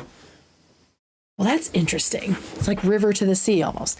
The most diverse witnesses, such as Strabo, Philo, Seneca, Cicero, and Josephus, all mention Jewish populations in the cities of the Mediterranean basin. So these are all different writers, philosophers throughout ancient Greece, talking about the presence or the ancient Mediterranean basin, right? Talking about the fact that Jews were in the area and that they had come from the Middle East. Most Jewish population centers of this period were, however, still in the Levant. And Alexandria in Egypt was by far the most important of the Jewish communities, because that is where they had most recently been enslaved, right? It's like the reason that the southern part of America has the most African American people, because they are the descendants of enslaved people, and that's where a lot of their roots still are. Yes, there were a lot of people who, during the Great Migration, went to big cities like Philadelphia and Chicago and New York, right? But there are still a lot of African American roots in the South, right? Because not all of them had the ability to leave. A lot of them still had to be sharecroppers. Now we're getting into a whole different other history. But like, this is all stuff I am learning, right? Just by looking it up. And it's not like Denims isn't in need of more content to fill the time on her streams, because we know she sits there and just watches things and has no input at all. She could have been doing this on stream. But they're so allergic to learning things that might make them look wrong in front of people. And I do think that is a learned behavior from Hassan. Hassan isn't doing research on screen. He is just giving very confident assertions, right? He just traffics in confident assertions. And you can't show them you're ever wrong. You can't show them you've made a mistake. And so that is how these orbiters act. And I don't want to be like that, and I don't want y'all to be like that. So I'm going to learn stuff with you on screen. And when I'm wrong, I'll be fucking wrong. But so far, on this one, I am right. And so was Ethan. So they migrated from the Middle East. And even after they migrated from the Middle East, that was only a portion of them, the Jews, I mean. And the rest of them were still present in the Middle East and North Africa, specifically in Egypt. Now, the one thing that a chatter said that, of course, Denim just let go by completely uninterrogated is that the Ashkenazi Jews, who are the like European Jews, have no roots in the Middle East because they all converted. I kind of want to take my headphones off. I guess I can take it off just for now. They have no roots in the Middle East because they all converted. Well, of course, we've already learned that that's wrong, right? We've learned that, sure, there were probably some converts, but all Jews, the history of Judaism began in the Fertile Crescent, in Mesopotamia, in the city of Ur. I'm imagining you pronounce it. Actually, I wonder if I can look it up. See? You see what we're doing here? We're learning things together. I guess I have to put these back on. I bet I can. I bet it'll give me a sound thing, which is why I love Wikipedia. Love it. Still have never donated when they beg us to. Let's see if they have it. I would expect it to be like right at the top here. How to pronounce Ur, Mesopotamia.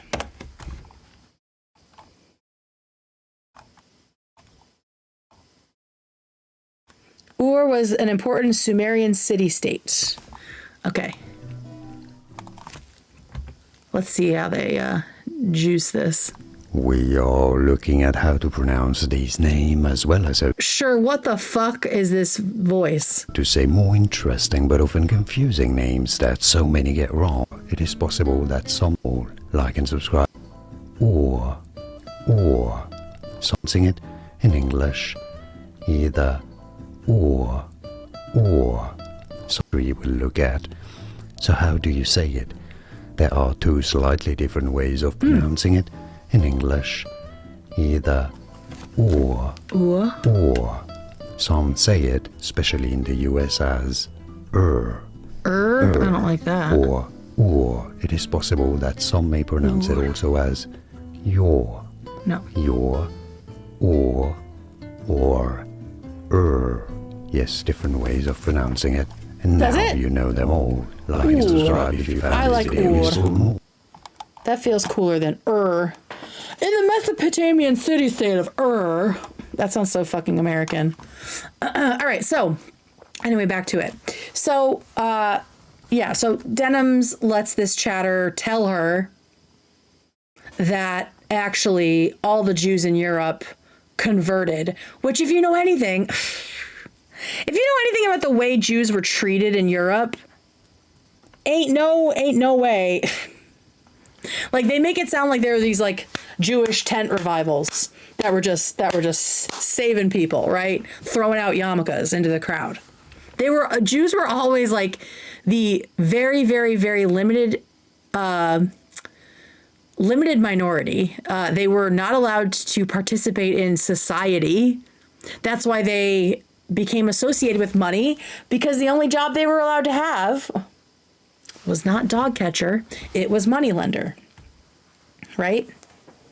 In some places in the Middle East, I think this came later, because of course there were always Jews in the Middle East. They weren't even allowed to bake bread. There was like some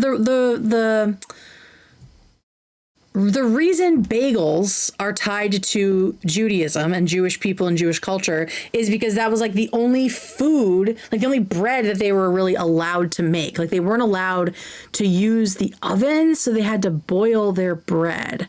I believe. But we won't get, that's, the history of bagels is a different thing. I looked it up when I was learning how to make bagels. Oh, challah. Maybe it was challah. Oh my God, I want a bagel now. Anyway, okay, so we already know, like, if you know anything about the history of Jews in Europe, and again, I am not Jewish, but I grew up with Jewish people. I've learned about Jews in history. I have an interest just in learning about this stuff. If you know anything, they were outcasts in like it's just like most societies, especially after the, what was it called? Like the Inquisition and the Crusades, like where Christianity was just like crushing all these different religions, crushing pagans, crushing like any religions that came in their way, right? So to think that Jews were converting en masse in Europe is insane. And also, like, where did those Jews come from that started the conversion? Similar to why there's a lot of Jewish people in Hollywood. Back in the day, it was seen as a seedy business. Exactly. And I'm sure there was a lot of money lending going on, right? Like, there was a lot of need for money that you kind of had to get on the sly. So, all right, so let's get into this. This is Ask Historians, which honestly, I'm joining this because I'm having a lot of fun reading through this stuff. And the reason I am using this as a source, Denims, is because when I scroll down, this wonderful answer has real sources. You know how you can tell it's real sources, Denims? The italics tell us that it's in a larger book. In a book, huh? We've got the press that published it, so we know, oh, this is a book that came out of a research university. Wow, this one was published through the Harvard University Press.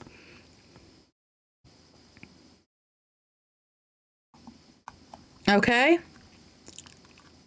And then we have articles, we have peer-reviewed articles where they list the publication and also like the edition and the volume. Same here. These are the page numbers from the journal. I used to buy I'm such a fucking nerd. I used to buy like science journals at the bookstore to read. I just loved like peer-reviewed journals when I was just like, I was way too young to be reading that shit. Okay. So this person had the same thought or had heard the same thing as this chatter, but actually went and looked for information, which we love. I have heard some rumors that claim Jews are not related to the Israelites, Hebrews, Middle East, right? And that there were cases of conversion to Judaism, especially in the Roman Empire. However, historically, there doesn't seem to be evidence of this, and it seems it would be counterproductive to do so since most of Rome was pagan and later Catholic. Crusades, right? Is there evidence that Europeans converted to Judaism or that Jews migrated from the Middle East to Europe? What reason would Jews migrate to Europe? Okay, well, first of all, we know that Jews migrated from the Middle East to Europe, right? They first went to what country? From Egypt? What country in the Mediterranean basin did Jews migrate from Egypt to? Iraq was where they started, right? Iraq was Ur, and that was where they all started. And then they were enslaved in Egypt, and then they went across the Mediterranean to a Mediterranean European country where a bunch of philosophers were writing about them.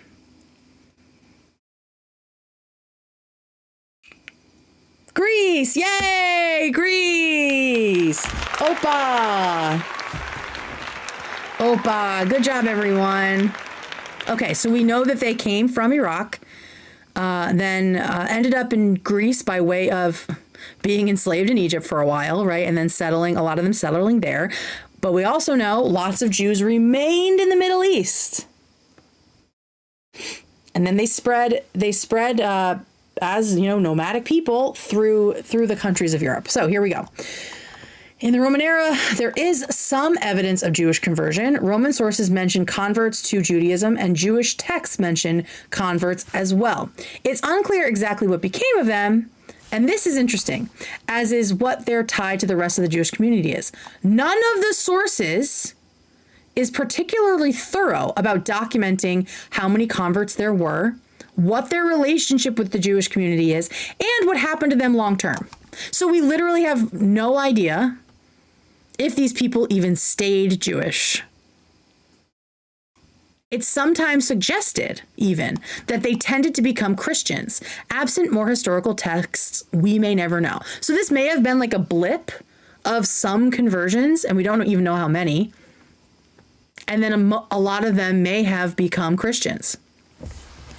Let's see. And this is another one. There was a piece. Okay, here it is. Yes.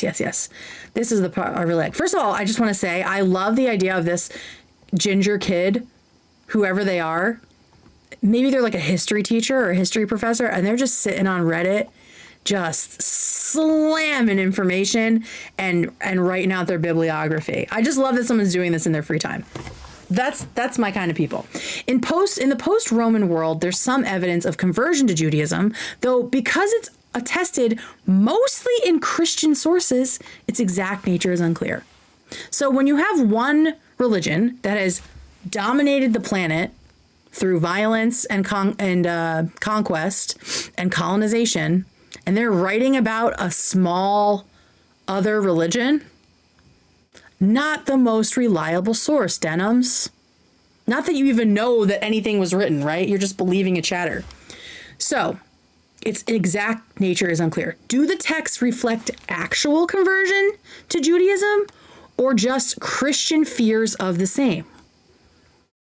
The way Christians thought that witches were real and were terrified of witchcraft, poisoning the women of their community. Was this also like some sort of Jewish panic where there were talks of these like mass conversions to Judaism? It's not really clear. What the texts do hint at is that the group most likely to convert were slaves owned by Jews, because everybody got in the slave game. But again, the nature of their conversion is not clear. Sadly, from this era of European Jews, we have painfully little textual evidence from Jewish sources because they were outcasts in society. Just like there aren't a lot of stories from enslaved Africans, right? Even though they were also fucking enslaving people. So this is the one that is like lightly mentioned in Ethan. This is the one that she mentions. Like it just comes up on screen at some point. Let me see. This is fun. Here it is. So the Khazar conversions, right? This is what the chatter mentioned. The origin and history of the Ashkenazi Jewish population have long been of great interest, and advances in high throughput genetic analysis have recently provided a new approach for investigating these topics. We and others have argued on the basis of a genome-wide data the Ashkenazi Jewish population derives its ancestry from a combination of sources, tracing to both Europe and the Middle East. So, I think this was an edit, so someone put this over it, but this is what they're talking about, the Khazar people. So let's just look at that piece, because that is apparently what a lot of anti-Semites and not even just anti-Semitic people, but people that have an interest in like erasing the Middle Eastern heritage of Jewish people tend to apparently lean on.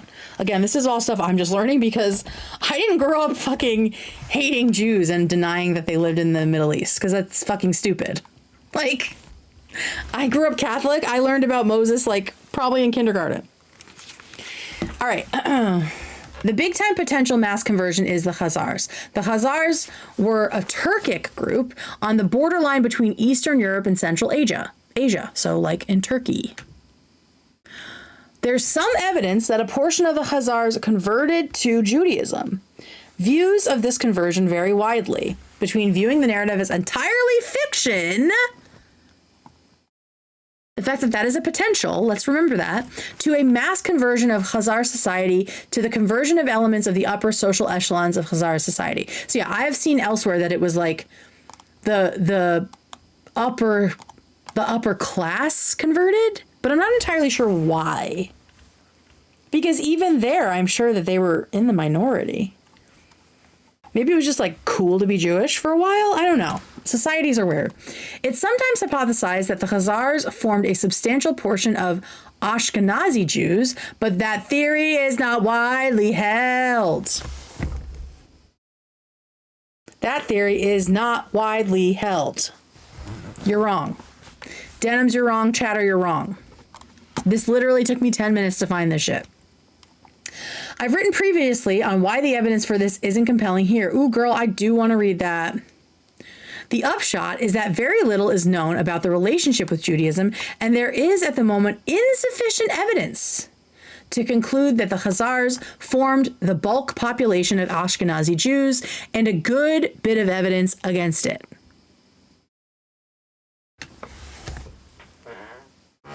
What are we doing?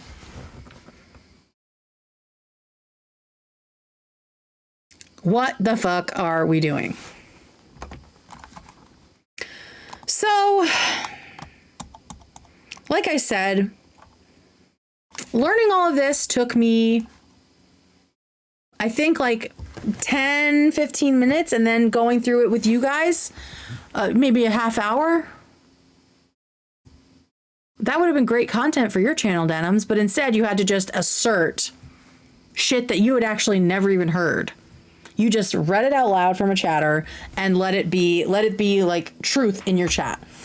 So now people that have watched you and don't know anything about the history of Judaism and Jews in the Middle East and elsewhere have an idea of their history that is incorrect, that is wrong, and that denies the genesis of all Judaism, of all Jews. Sephardic, Ashkenazi, Mizrahi, all of them go all the way back to fucking Abraham in Mesopotamia. That is what we know. That is what historians actually know. All this weird, like, mass conversions of one people in Central Asia being the root of all the Ashkenazi Jews, which to me is then like, oh, okay, so now you're saying Ashkenazi Jews aren't even ethnically Jewish. So now you're denying that Ashkenazi Jews are even really Jews. Is that like the logical conclusion I'm seeing here, or am I wrong? If they all converted, that means that they are ethnically European, ethnically something else. So Ashkenazis are not actually real Jews because they all converted. And so there isn't actually Jewish blood in them. Right? That's kind of like the racist conclusion here, or the anti-Semitic conclusion.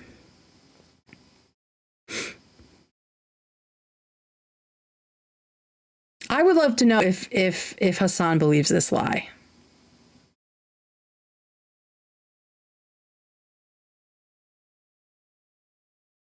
Because that's what I'm jumping to.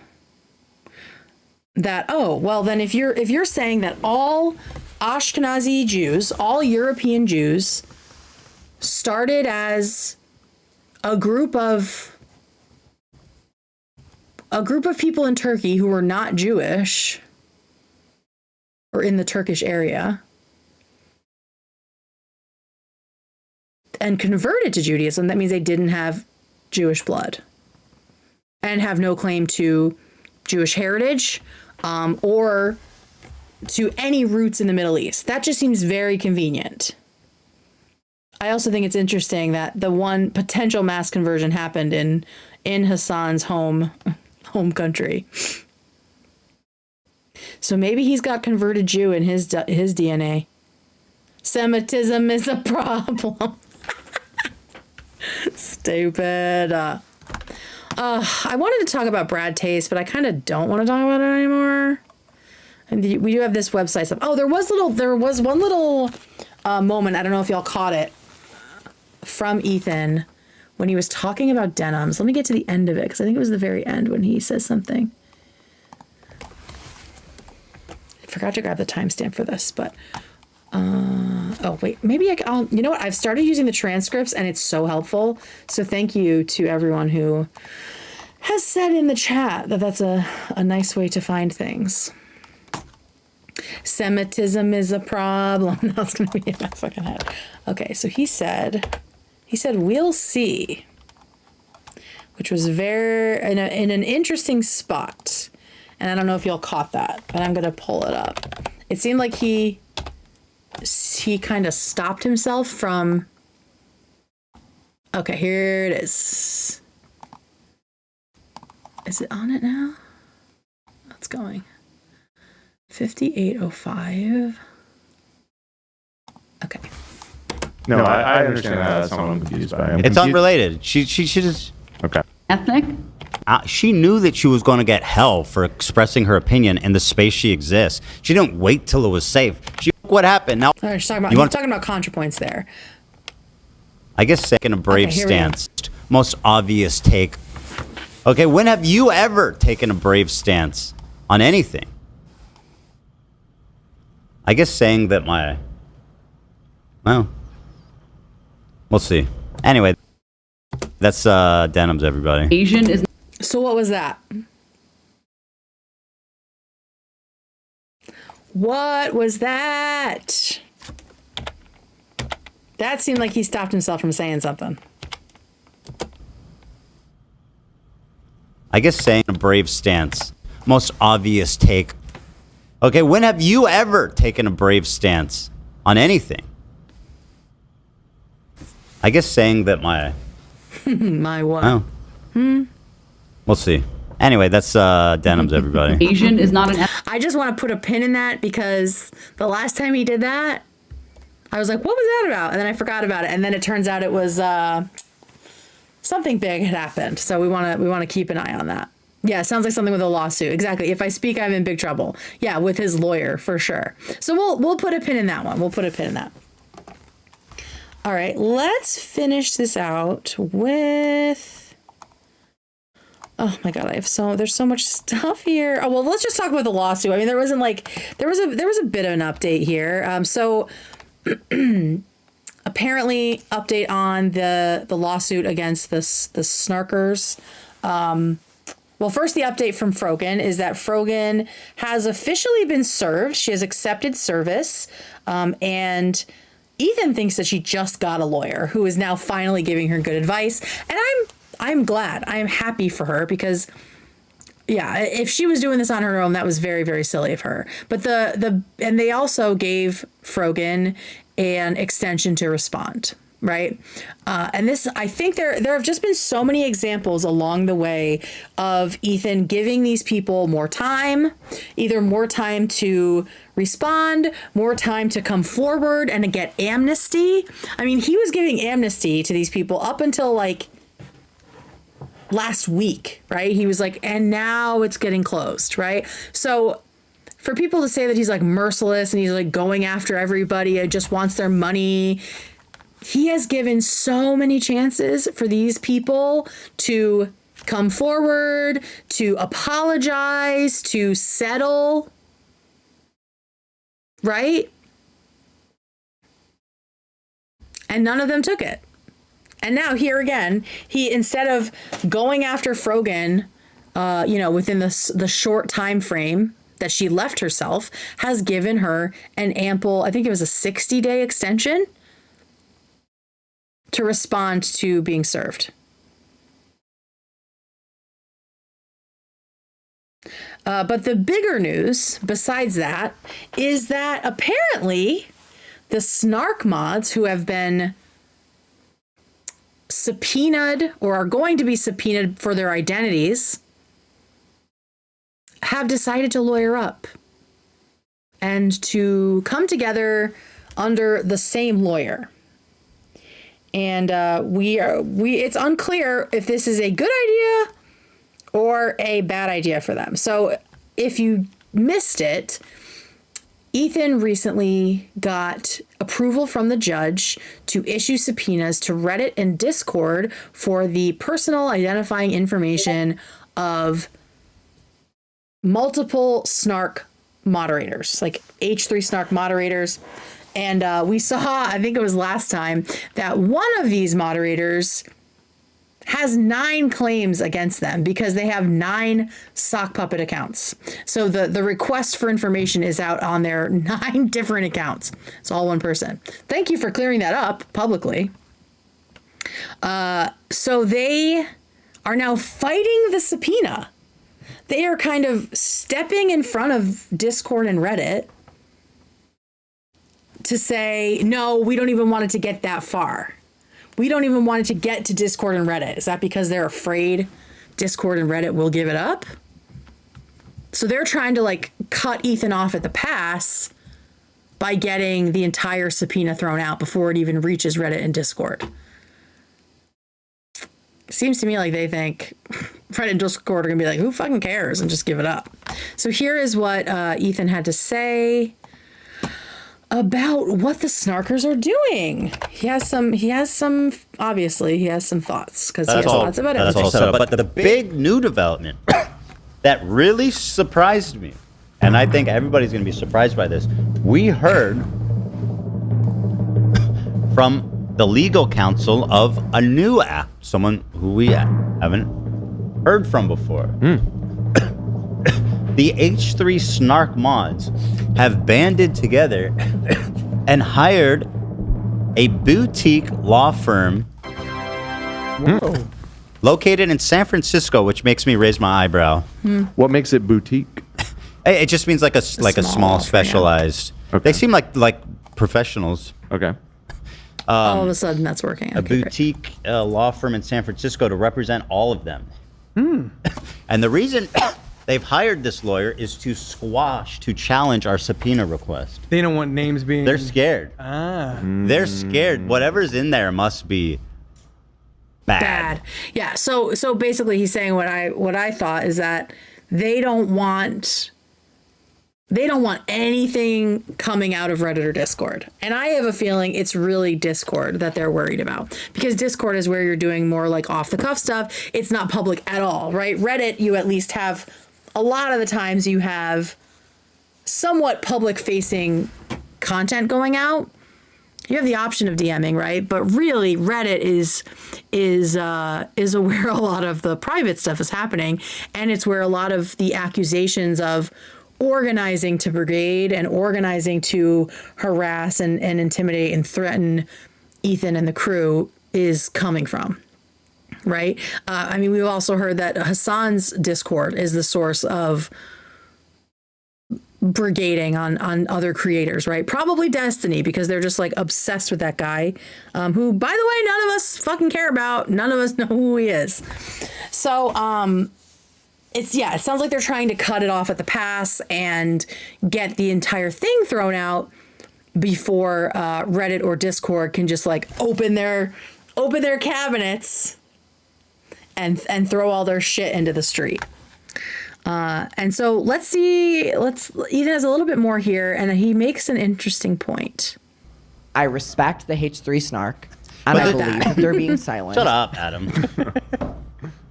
But the truth is, all we actually are asking for and need is their names so that we can serve them, right?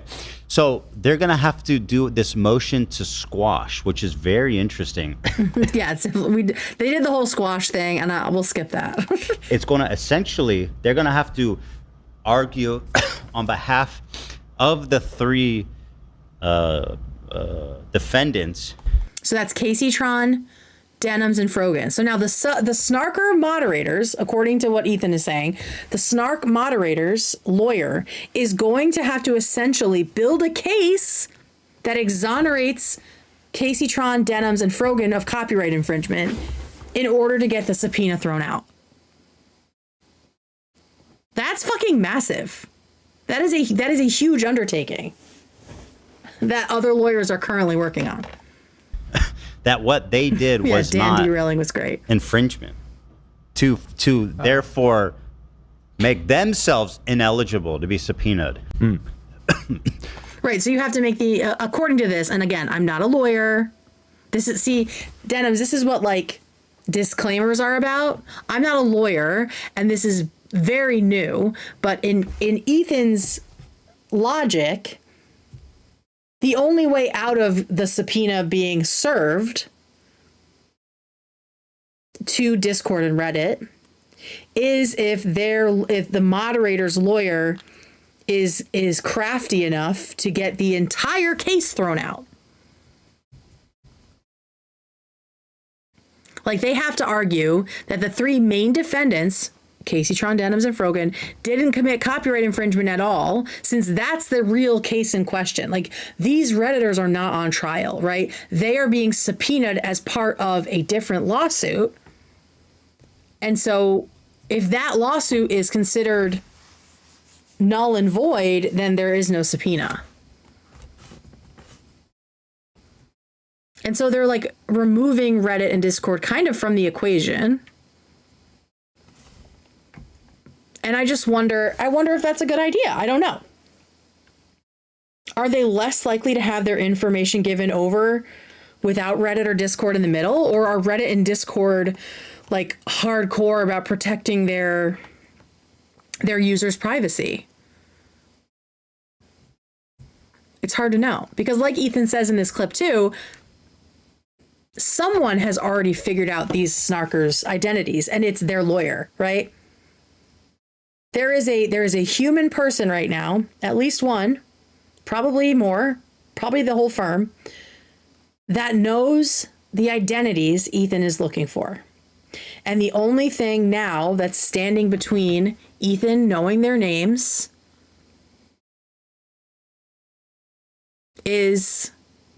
between Ethan and knowing their names is this lawyer. And whatever argument they come up with to get the entire case, at least hypothetically, thrown out. A case that proves that there is no grounds for this to happen at all.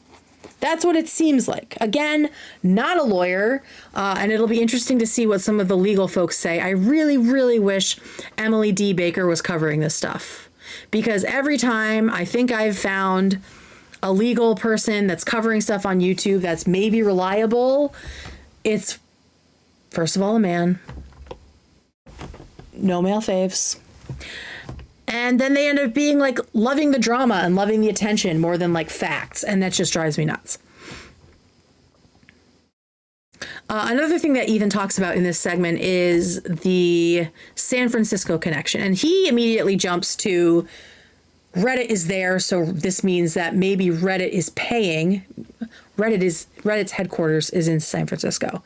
Maybe this means that Reddit is paying or somehow backing this lawsuit for the moderators. I don't think that is the case. That was not where my brain went. My brain went to the fact that maybe one or more of these moderators works at a tech company in San Francisco, because that is Silicon Valley, right? That is where all the tech shit is happening. There are almost every tech company is still headquartered in San Francisco. And it would be very possible, because in the tech world, everyone changes jobs so often. So you get to meet people who work with you, and they end up at a zillion different places doing the same job, right? It's very, very churn and burn. If you're at a tech company for a year, you're like a seasoned veteran of that company. So my thought was, one of these people either works at Reddit or used to work at Reddit, or knows somebody who now works at Reddit. And that might explain the fact that they always talk about having a potential connection at Reddit and, I have it on good authority and saying stuff like that. So that's why they found and why they went with the San Francisco lawyer, because that's where maybe one of them lives or is working from. So that's my idea. That's my theory, is that at least one of them is connected to the tech industry in general and might have an in at Reddit for one of several reasons, you know? Well, Taylor is in New York City. Imagine if one of them is her. Ugh.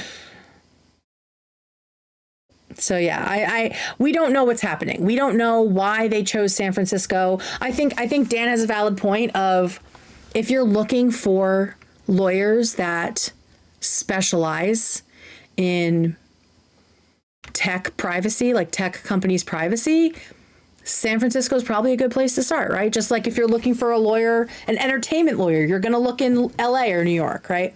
So Dan, it might just be that. It might be Occam's razor, right? It might be that the most likely thing is what is actually happening. But I wonder, based on the fact that they're so braggadocious about, Ethan's not going to get what he wants from Reddit, I have it on good authority, or Discord, that makes me wonder if these people are just looking in their city, if at least one of them lives in San Francisco and is in some way connected in the tech world. That's my theory, and we'll see if it pans out. But yeah, so that's the update from the Snark moderators. Like Ethan said, everything takes like 2 weeks to 4 weeks to a month, so it's unclear what's going to happen next. Now that they've lawyered up, and now that they are putting together this motion to it's to get rid of or quash the subpoena, but by doing so, they kind of have to build a motion to dismiss like the entire case, right? Which is also what Frogan and Denims and Casey Tron's lawyers should be working on. From what I've learned from lawyers on Instagram and also from chat, it's that that's like the next thing that happens after you're sued. Your lawyer tries to find reasons to get that lawsuit thrown out. And as far as we know, that hasn't happened yet. The 9 Sock Puppets mod is probably also a lawyer. They would not have time to be doing that shit if they were a lawyer, not an employed lawyer. Mike from PA.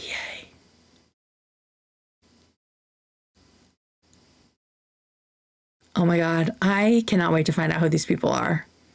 Guys, we're going to be eating fucking good. We are going to be eating good whenever this comes out. Okay, the last little bit here, before we check in on Ethan's stories, as we always do at the end of every episode, because Ethan is always wilding out at night, is I wanna give a PSA to Ethan and his narcolepsy. Okay, here we go. The one that I was looking for here, Skylar. Ethan, I'm having the same issue as you while driving. It's so scary waiting on a specialist appointment, but I can't just not drive, lol. Doc has been no help. And I feel your pain, because when Ethan goes to work by himself, I'm scared, because I know that he's driving, and I'm like... There's no bus, train, there's no bus line to work. Okay, so this episode is multiple times he talked about the fact that he can't drive anymore because he gets so tired while driving, and it's essentially narcolepsy, right? And I always thought narcolepsy was the main disorder, and maybe sometimes it is, but it's also just like the term for being overly sleepy or falling asleep that goes with a lot of other conditions, right? Like even just like lack of sleep can make you narcoleptic. I believe, maybe I'm wrong, but one of the big things that it's tied to, and I think I've posted about it before, or written it in comments and stuff on Reddit, is fucking sleep apnea. And you don't have to be fat to have sleep apnea, but it will absolutely mess with your sleep quality. And one of the main side effects of sleep apnea is being exhausted while you're driving. How do I know? I have sleep apnea, and there was a time period where I would be driving to my sister's house, and she lives like an hour from me, and all I would want to do is pull over and take a nap on an hour drive.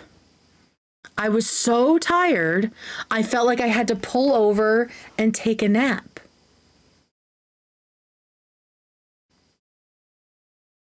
Sleep quality is such a game changer. So yeah, that was a piece of my issue. And then my wife was like, "You're snoring really weird. Like you have a really weird snore right now." And so when I put those two things together, I was like, "Oh my God, I need to get a sleep test," right? And so I did like an online, like I ordered like the sleep test online through Lofta, Lofta.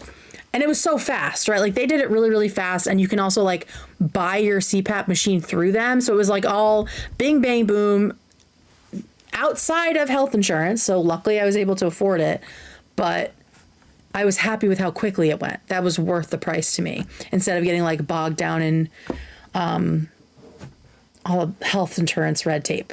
So anyway, it is life-changing. It is life-changing to be sleeping better. And again, you do not have to be fat to have sleep apnea. The position of your jaw can give you sleep apnea, like sinus stuff. The shape of your sinuses and all that can give you sleep apnea. CPAP baddie, yeah. CPAP's in chat. I don't know what the emoji would be. You know? I do have a CPAP and I love it. I love my CPAP. I wear it for naps. I feel so refreshed after it. I have multiple skinny friends that have CPAPs. So don't think just because you're thin that couldn't be what your issue is. Or maybe because you don't think you snore. Or no one's ever told you snore. They're like, oh yeah, the mask. There are tons of reasons people get sleep apnea. Sometimes you literally have to like wear a mouth guard or have some sort of like jaw thing while you sleep. Sometimes you have to like tape your mouth shut. There are different reasons to have it. Apnea and asthmatic. Oof, God.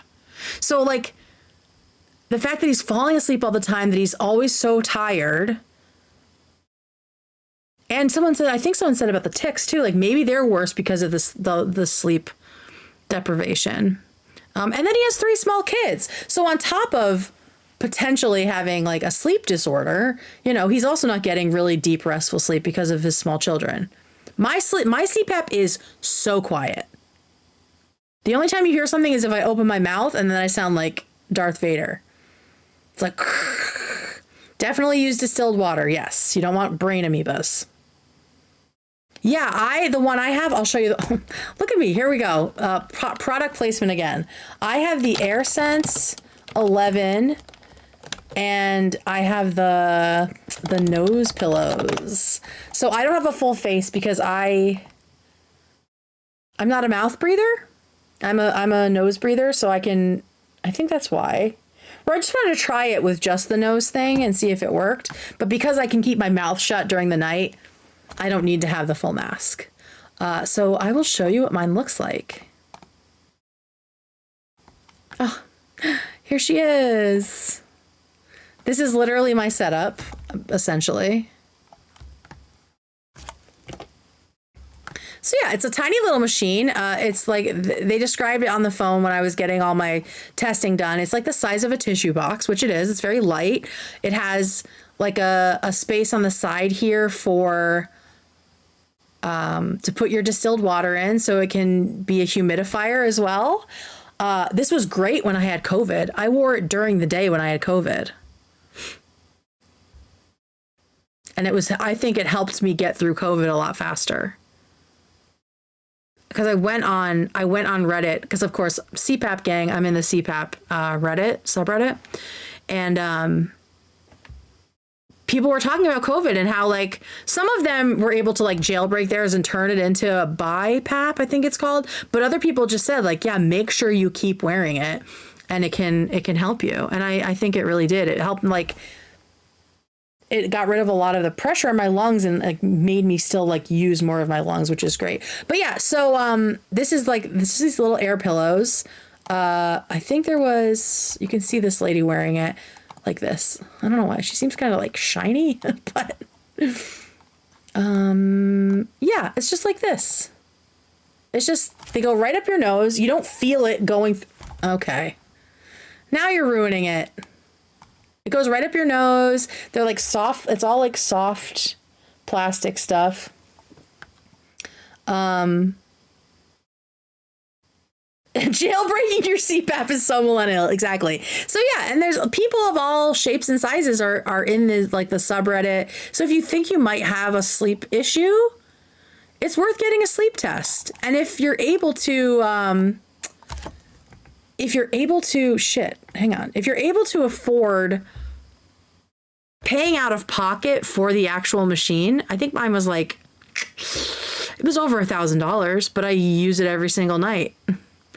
If you're able to do that, go through LOFTA, LOFTA. I got my sleep study, my results, like all within like 2 weeks. And you do your you do the sleep study at home. You have like a couple little monitors. You wear like almost like a smartwatch. It was so easy. So that worked for me. But again, if you need to go through health insurance, do that. Go through your doctor, do a sleep study at the hotel. It's much more accurate that way anyway. But based on like my symptoms, I was like, I definitely fucking have this. And my dad had it, and like my sister probably has it. So yeah. And now I don't feel like taking a nap when I drive. So Ethan, totally recommend getting a sleep study done. And I thought it could be good content too. Hang on. Sleep study. Sleep study content. Because I am like such an evangelist for CPAPs. So I hope that he gets one. And I think it would be fun to see him all strapped up on the stuff, you know? So yeah, all right, let me just pull up Ethan's stories before we go in case anything else crazy has happened. Oh, he posted something about... Okay, so he posted something about iDubbbz, apparently. Oh, my friend Zoe's doing something. Okay. Let's go back one. Playing with Ethan Klein, the rule, just so you guys are aware, is like, we just don't give it any attention, you know? You don't give it any attention? You made an entire fucking video about it. I think you don't give it attention anymore because you fucking So what's failed. the plan with Ethan Klein? What's the plan with Ethan Klein? It seems like the reception to that was so bad you like fled to the hills. You literally like left the country. And now you're hiding in Anissa's parents' basement. Yeah, we just don't give it any attention. Yeah, because if you did, again, you'll get fucking smoked. Metaphorically, of course. My mom got sent home 20 minutes into her sleep apnea because of how obvious her apnea was. They're like, girl, you died like 3 times. Girl, you died like 3 times. What was this other post he did?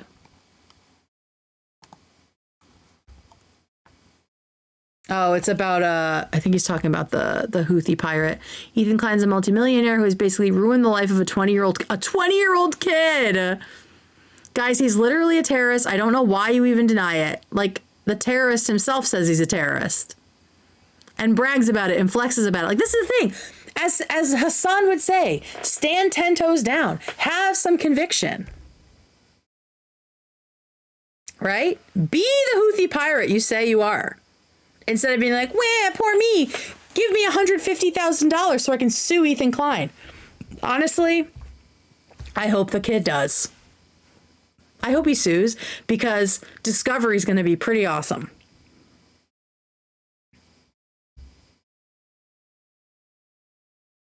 Anissa burned him for going bald? Again? She did another burn on him? Let's not give that hornet nest I kicked any attention. That's all the hornets want. Yeah, exactly. I'm being the bigger person after I caused this fucking mess. It'd be cooler if you just own it. Yes, exactly what I said. Wouldn't it feel so good to say aloud, I love terrorists? Try it. It's true, you do love terrorism. Just embrace it and say fuck it. Like, yeah, be authentically yourself. Okay, so tonight we learned about ancient Judaism, ancient Jews, the Hebrews. We learned about sleep apnea and how most of you probably need to get a sleep study done. Because I think everyone should have a CPAP. Yeah, we learned a lot. We learned that I'm really good at drawing police sketches. And we had a wonderful time. At least I did. So we caught some criminals. We sure did. Oh yeah, we talked about glory holes and cone couches. Wow. What a time was had. And we've been going for 3 solid hours. Another H3 length after party. I hope you guys love it. So here we are. We're at the end of the show. I hope y'all have a wonderful evening, morning, if things are coming to that for you.